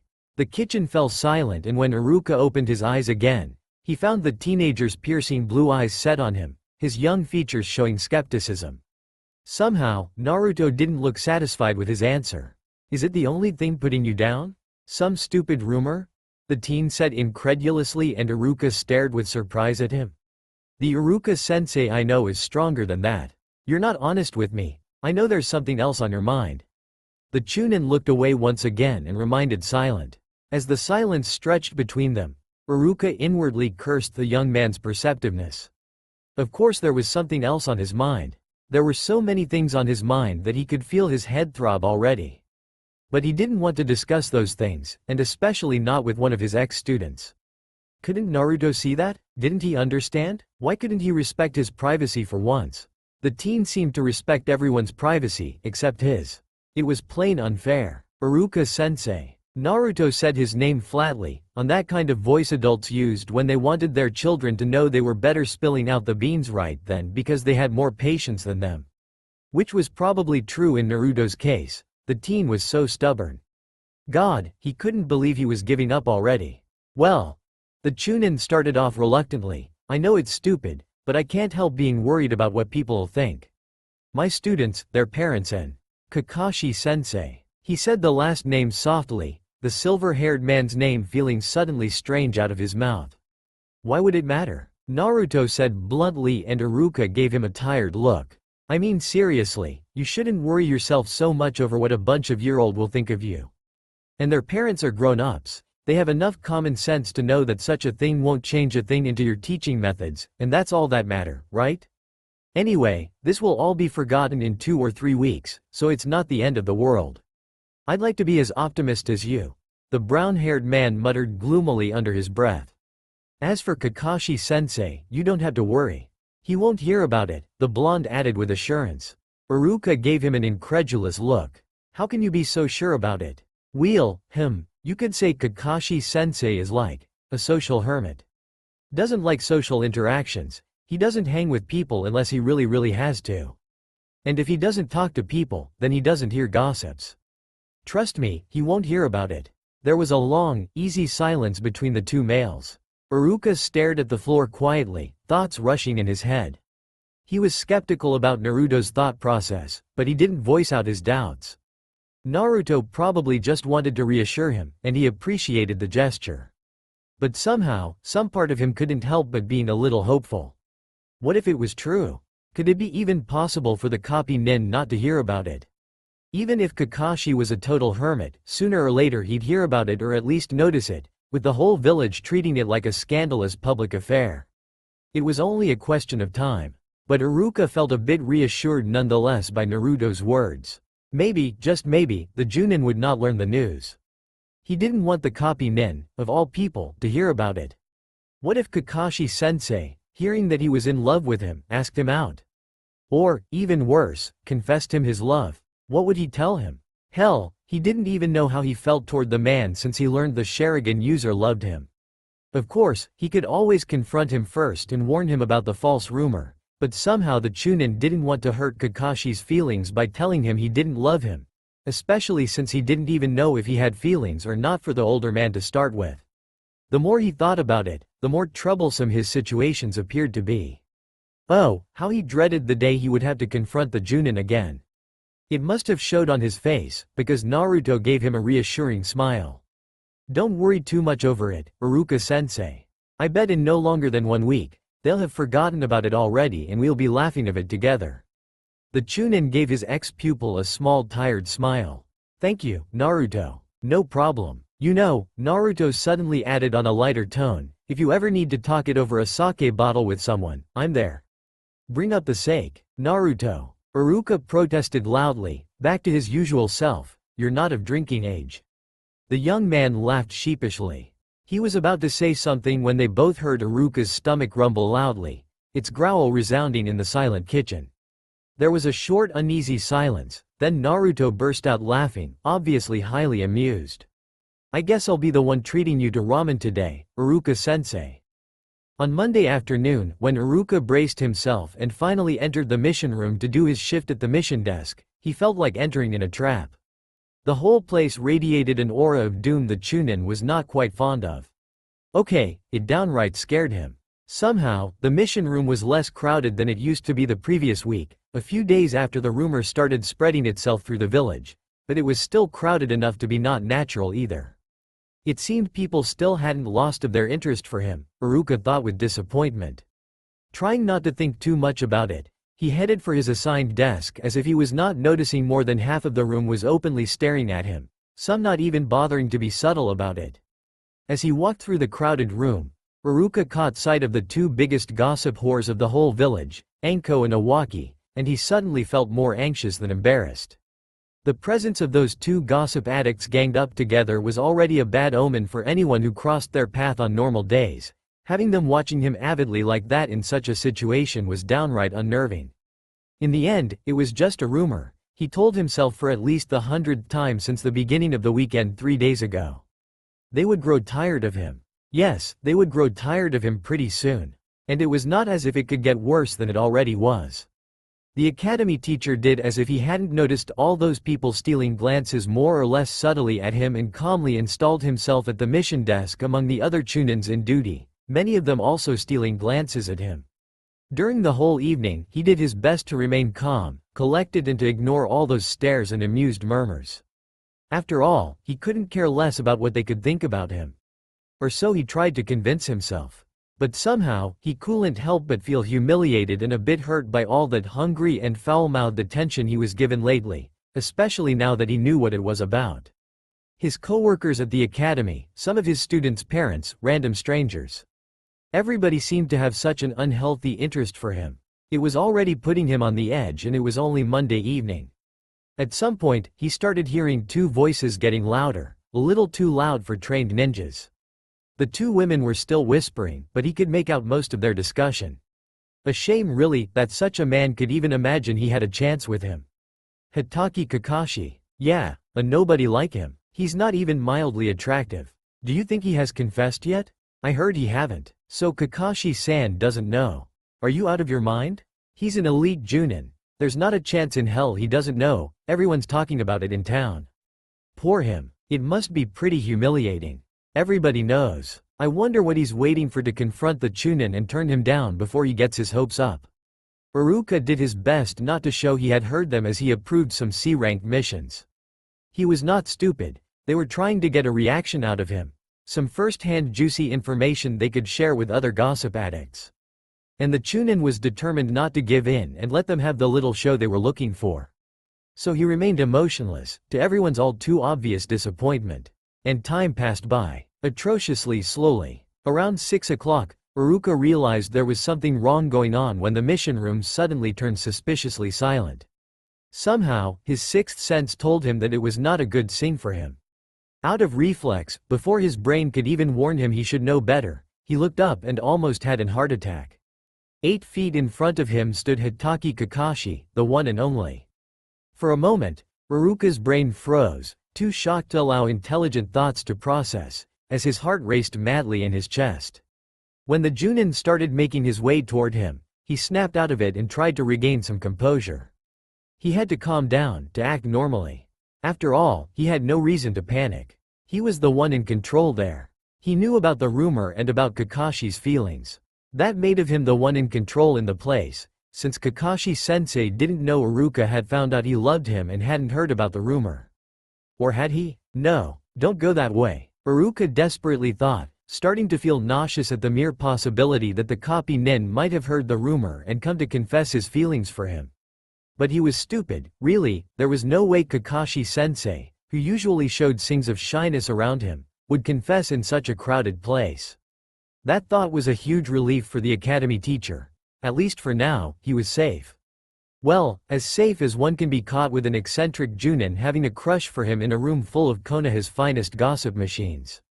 All too soon, the Sharingan user was standing in front of him, adoring his trademark bored expression on the little exposed part of his face. Trying his best to look collected and natural, Iruka greeted him. "Good afternoon, Kakashi-sensei."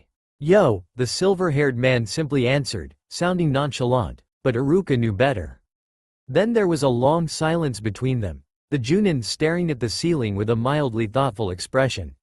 Iruka could feel the tension rising in the mission room, the silent little crowd of gossipers watching hungrily for every single little movement or sound they would make, devouring them with their eyes.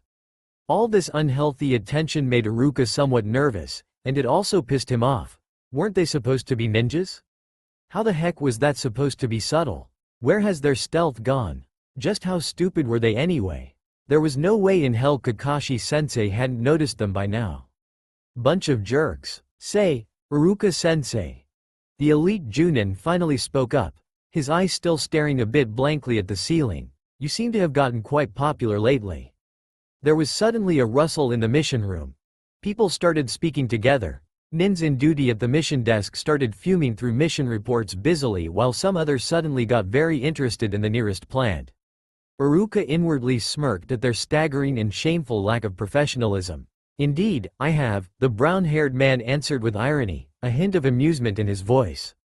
Somehow, the whole situation seemed so ridiculous that it made him feel a bit more comfortable. "Your fan club?" the Junin asked on the same bored voice. "I wish," the Chunin replied on a tone that said everything. "Do you have a report for me, Kakashi-sensei?" The silver-haired man gave him a very neat-looking mission report. Obviously, he wanted to make up for the last one. As Iruka was trying to concentrate to verify it, Kakashi gave the room a circular nonchalant glance.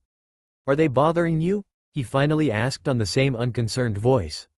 It obviously did not fool anyone, as Iruka felt the crowd tense up. "Oh, no. I'm used to worse than that.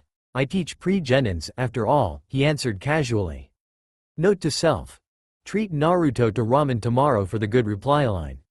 "I see. Really, I'm surprised to see so many people here. I'd never thought Konoha's ninja were so bored they'd spend their evening in the mission room. I guess the Hokage would find it quite odd." The crowd suddenly froze at the copy nin's not-so-subtle threat. Of course, everybody fully knew the Hokage would be downright pissed to know her soldiers were slacking around, and in the mission room no less. That would totally enrage her. And nobody in their right mind wanted to deal with an enraged Hokage, especially when she was pissed at you. As for Iruka, he knew for sure that if the Hokage learned that anyone had jeopardized what she thought were Iruka's chances with Hitaki Kakashi, she would personally make that person suffer, given how she seemed to want to match them together. But the Chunin decided not to voice that part out. Giving one last look at the Junin's report, Iruka looked up. Everything seems to be in order. Thank you for your hard work. The silver-haired man said unintelligibly. Good night, sensei. The elite Junin then turned around and nonchalantly left the mission room. Iruka sighed inwardly, relieved. Well, it went rather well. He had been stupid, really, to fear so much talking to the copy nin again. Their short and light discussion allowed Iruka to reevaluate the situation he was in. The way he had stood up for him. Obviously, Kakashi-sensei was a nice and comprehensive man. And quite tactful, too. Well, maybe it wasn't such an ordeal that Kakashi-sensei loved him. It was not that he loved him back or anything. He just realized he had overreacted a bit. All things considered, it was not the end of the world. And if the Junin was to confess his feelings for him, he could just tell him the truth. That he was a bit at a loss and that, until he sorted out all the mess in his head, he was not interested. It was not complicated, it was a wonder why he fretted so much over it. Still, he sincerely hoped he wouldn't have to confront the man anytime soon. Now that the copy nin was gone, the mission room seemed to be a lot quieter. It felt like the tension in the air had fallen. Obviously, the crowd had seen what it had come for in the first place. But now that Kakashi-sensei was gone and that nothing interesting or possibly revealing happened, they were disappointed and it showed. Iruka fought back the urge to smirk at the thought, too happy of the way things had turned out. For now at least, they wouldn't spread new rumors about him. The academy teacher was also under the impression there would be much less ninjas hanging around in the mission room in the following days during his shift. Sure enough, soon after Kakashi-sensei had left the room, people started leaving subtly the mission room one by one. And for that, he could not help but feel grateful for Kakashi-sensei's tactful intervention. That had been very thoughtful of him. He had to remember to thank him the next time they met. He owed him one. Maybe one day, who knows, they would be able to laugh it over together. It was a cloudy and cold Thursday afternoon. But Iruka's mood couldn't be ruined by the nasty weather, nor by the continual stares and murmurs that still followed him everywhere he went. Even in his classroom, as his students had started giving him weird stares lately. No, not even that could ruin his good mood. No, he couldn't care less about those. Because it was Thursday. And Thursday were good days. He didn't have classes after 3 o'clock and had no mission room duties, so he always finished early on Thursdays. Plus, he was almost done correcting his students' latest homework and was supposed to meet with Naruto at the Ichiraku ramen stand around 5 o'clock. The prospect of spending the evening with the colorful and dynamic teen was making him smile with anticipation. Naruto always knew how to cheer him up somehow, and he was looking forward to spending the evening with his bouncy ex-pupil. When he was done with his classes, Iruka watched his students leave mournfully for their study session with the other pre-genins and cleaned the classroom absent-mindedly. Then, he started finishing correcting the children's homework. Hopefully, the correction wouldn't take too much time and he would be finished before heading for Ichiraku's. That way, he'd have the whole evening to himself, something quite rare for him. Before the whole rumor affair turned upside down his life, Iruka had bought himself a book he had been longing to read for a long time. If things went smoothly, he would be able to read it before going to bed. And then he would go to the bathhouse and take a long, hot bath. Indeed, he was about to have a nice, relaxing evening. Iruka was grading when one of his coworkers knocked on the classroom's doorframe. "Iruka-sensei? Yes? Dokugo-san would like to see you at his office, right now." Iruka's eyebrows rose up with surprise. What could the principal want with him? None of his students was in a precarious position and, as far as he was aware of, he hadn't done anything lately that could explain why the principal suddenly needed to have a discussion with him. Dokugo Yochu was a 45-year-old man who was known for being a good diplomat. That was the reason why he was named the principal of the Ninja Academy in the first place.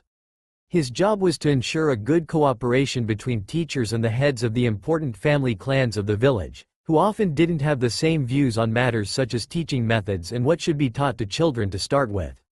It was a tricky job, because Konoha couldn't afford to set the heads of the clans against the village. But their heirs couldn't be given special treatment either. They would be the first ones to be penalized by it, even though their parents thought otherwise. He also had to make sure what the professors taught was respecting the Hokage and the village council's wishes and did not offense any clan. It was a difficult task, and that was why Dokugo-san was so respected by his peers. Why did he want to see Ruka so suddenly? Usually, he only ordered teachers by his office when they did something wrong or when some parents complained about their teaching methods, which was more common than people imagined. It sure had been a while since the last time Ruka had been convoked to the principal's office.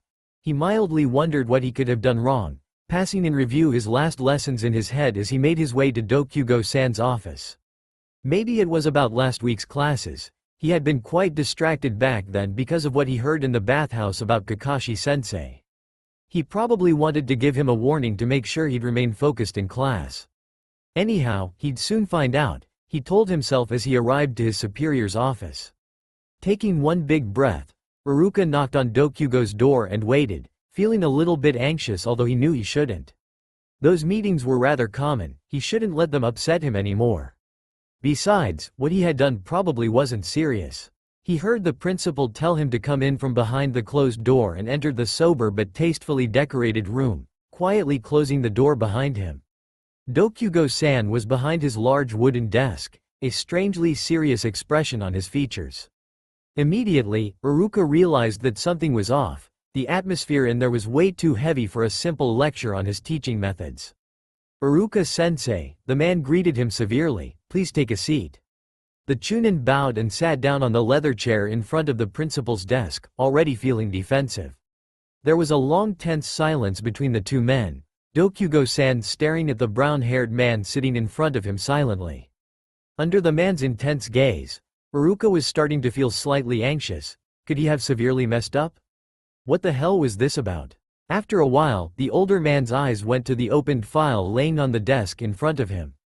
"Uruka, you are one of the best teacher we have here at the academy," the man said as he read the documents in front of him.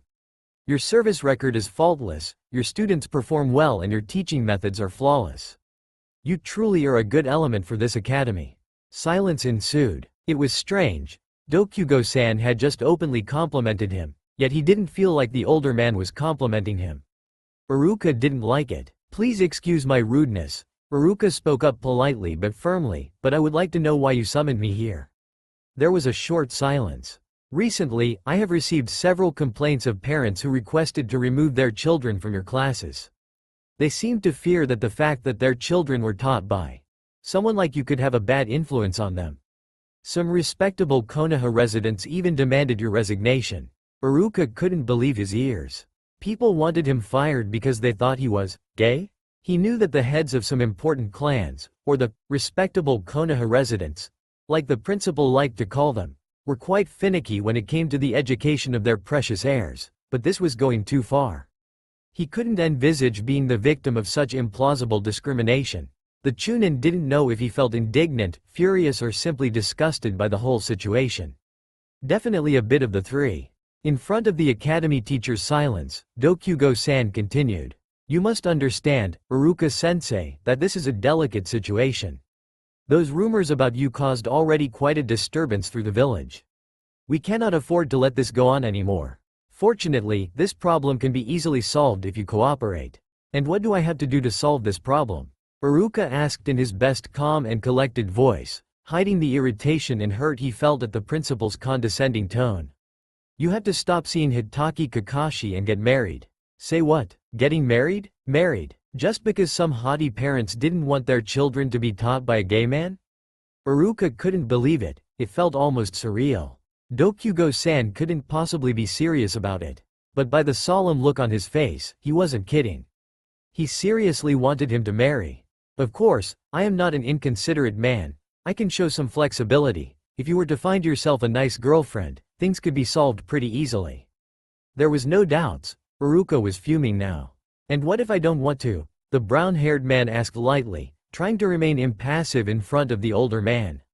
"If you don't want to? You seem to have misunderstood me, Amino," his superior warned him on a menacing tone. It was not a request or a suggestion, it was an order. "If you don't comply to it," the older man didn't finish his sentence. "If I don't," the Chunin pressed on calmly, anger already starting to boil in his veins. I'm afraid your services won't be needed anymore. So you're going to fire me because of some stupid gossips? Iruka finally said, incredulous. Let's make it clear. It's not about what you are or are not, it's about what our students' parents will think. Besides, the man continued on a lighter tone, if you change your behavior, there won't be any need to go that far. You are a valuable employee, it would be a shame to lose you, and that's why I took on me to allow you to keep your job here under these, I think, reasonable conditions. But don't get full of yourself, you're not irreplaceable either. That was the last straw. The academy teacher was overcome by indignant anger, disgusted at the man's nerve. He got up and bent forward, the man facing him, his hands resting on his superior's desk. The man backed down a bit in his chair, obviously feeling intimidated by the cold anger the Chunin was radiating. With all due respect, Iruka muttered between clenched teeth, his voice low and as cold as ice, you have no right to interfere with my love life. I will never, ever, let anyone decide for me what I do in my private life, and if you want to replace me, then go ahead. Without further ado, the Chunin turned on his heels and left the office hastily before the principal could even answer back, slamming the door shut behind him violently. Fuming, he strode through the academy, teachers and students alike turning their heads toward him on his way, but he couldn't care less. How dared he? How dared they? Iruka had never felt this insulted before. This was so ridiculous. To think that the principal asked him to get married in order to keep his job at the academy.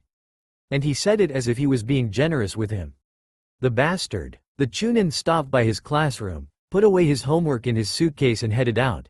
There was no way he'd stay at the academy after what just happened. Right then, everything about the academy disgusted him, made him sick. At any rate, he probably wouldn't have been able to continue grading homework in that mood. Iruka walked out of the academy and then rushed through Konoha's narrow and busy streets, not minding where he went as long as it was far away from his workplace and that arrogant jerk. Adrenaline pumping in his veins, he ignored the weird stares people kept on giving and walked on quickly. When he reached the 4th district, he slowed down and took a few good breaths to cool off a bit. He needed to calm down a bit. After all, these bastards didn't even deserve his anger. They were just narrow-minded people who couldn't care less about him. He shouldn't get so upset over what such people could tell him. It didn't matter. No, he shouldn't care. They were just jerks. But then, it truly hit him. He would get fired. He would probably lose his job at the academy. The Chunin felt strangely nauseous at the thought. He who had thought he would teach children for another 10 years. He even had secretly wished to be able to teach until he retired. But soon enough, he might find himself unemployed. The prospect of not working at the academy anymore made his heart tighten painfully. The Chunin frowned and shook his head resolutely. He loved his job. Really, he did. But there was no way he was going to let anyone decide what was good for him. Especially if the only thing they were looking for was to please some spoiled narrow-minded brats. Whatever what would happen, Iruka was confident he had made the right choice by staying true to himself like he had. He had taken the best decision. It wasn't about Kakashi-sensei. It wasn't about so-called homuality or was people could possibly think about it. It was about his pride. Amino Iruka kept on walking, replaying in his head his discussion with the principal, living over and over again anger, frustration, bitterness, humiliation and sadness.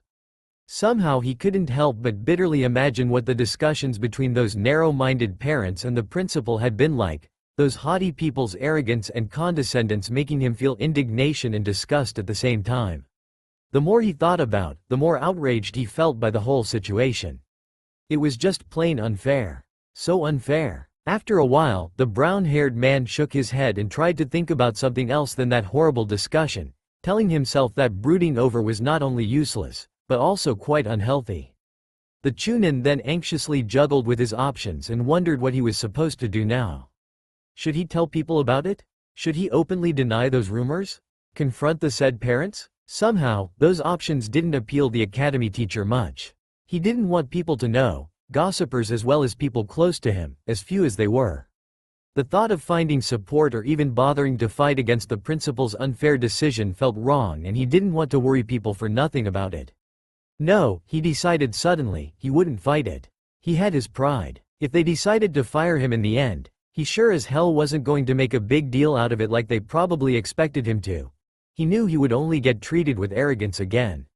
No, Amino Iruka would have nothing of that.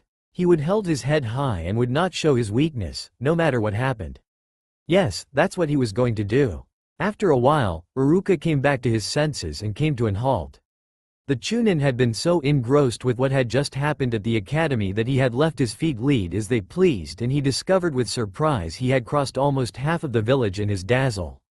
Looking at his watch, the Chunin realized he was going to be late for his meeting with Naruto if he didn't hurry up.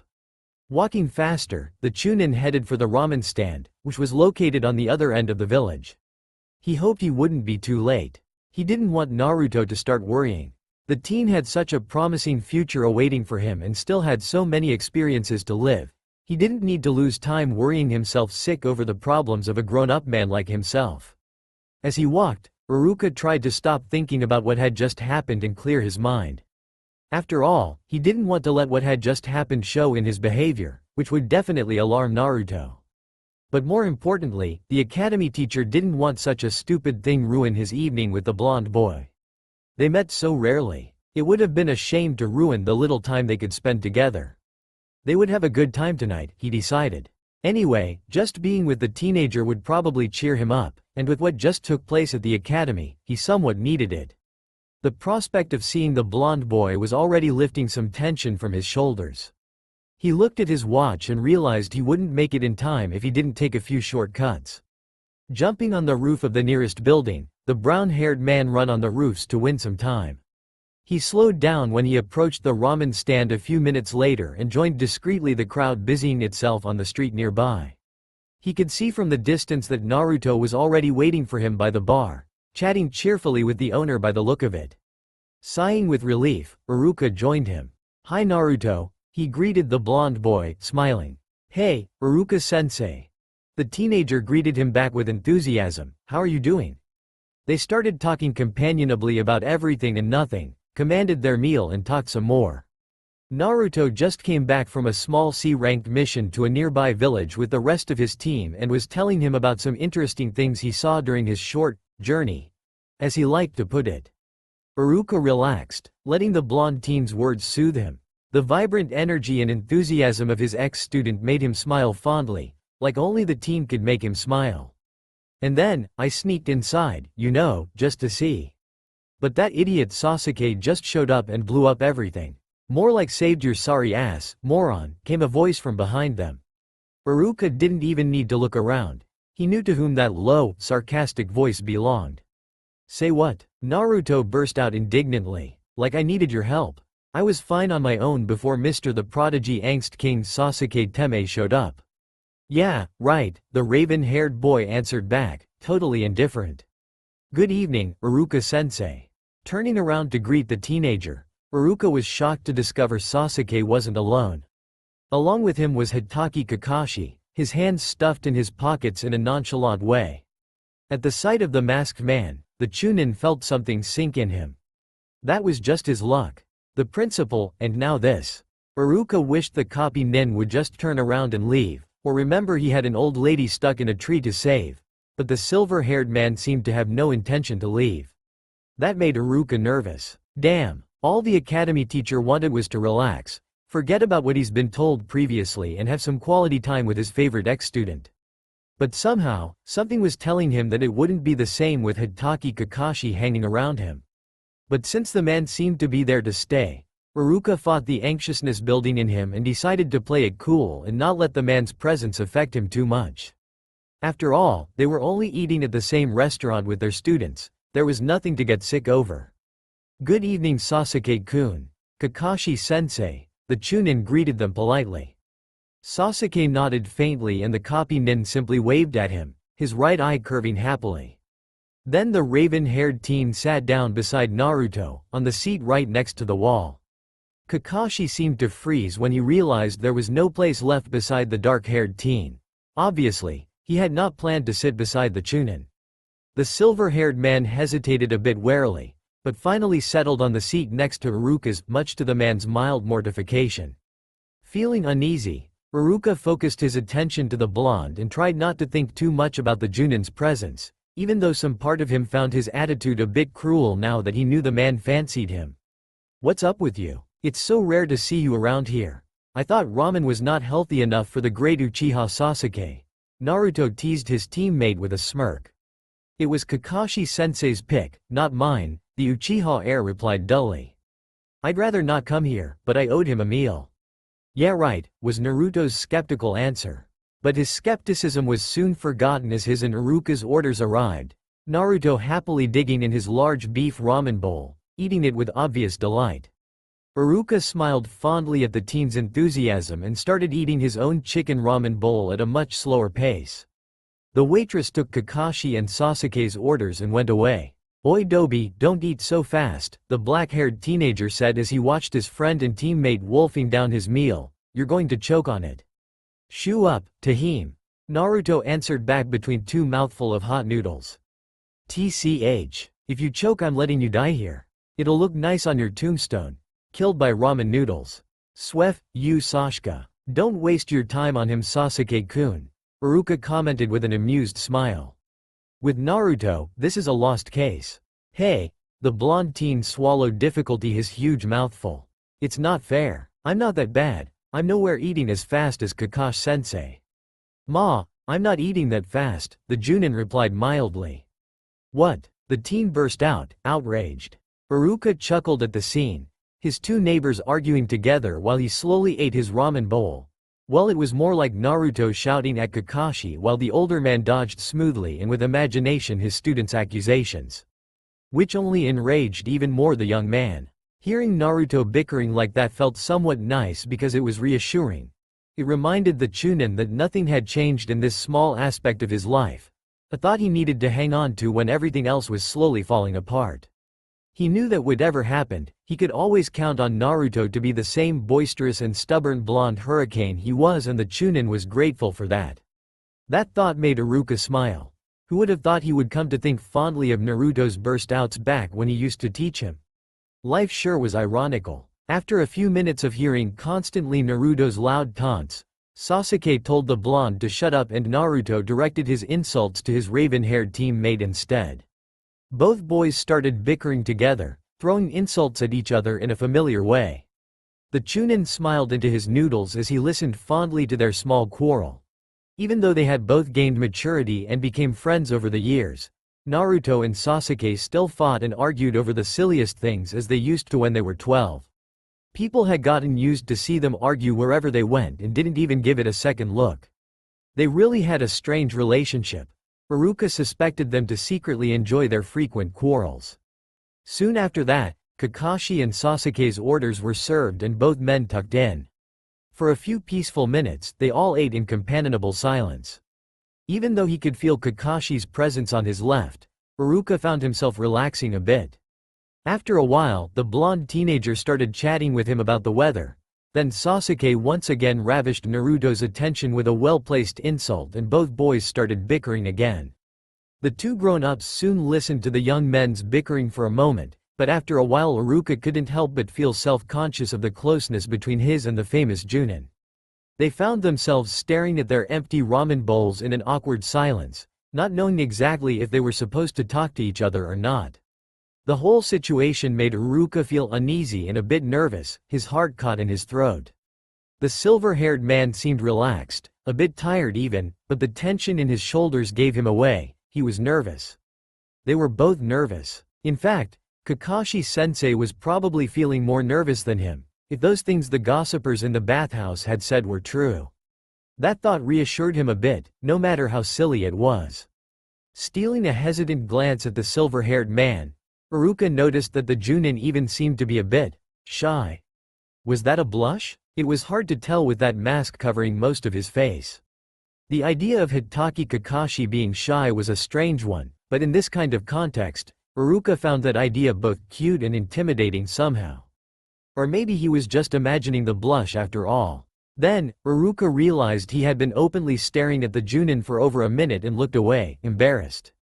Oh God, he was feeling like some 12-year-old boy during his first romantic date with a girl. This was ridiculous, really. So, Iruka started off after a while to break the unbearable silence. Are the kids progressing well? The Junin beside him nodded shortly. They soon will be able to stand on their own feet.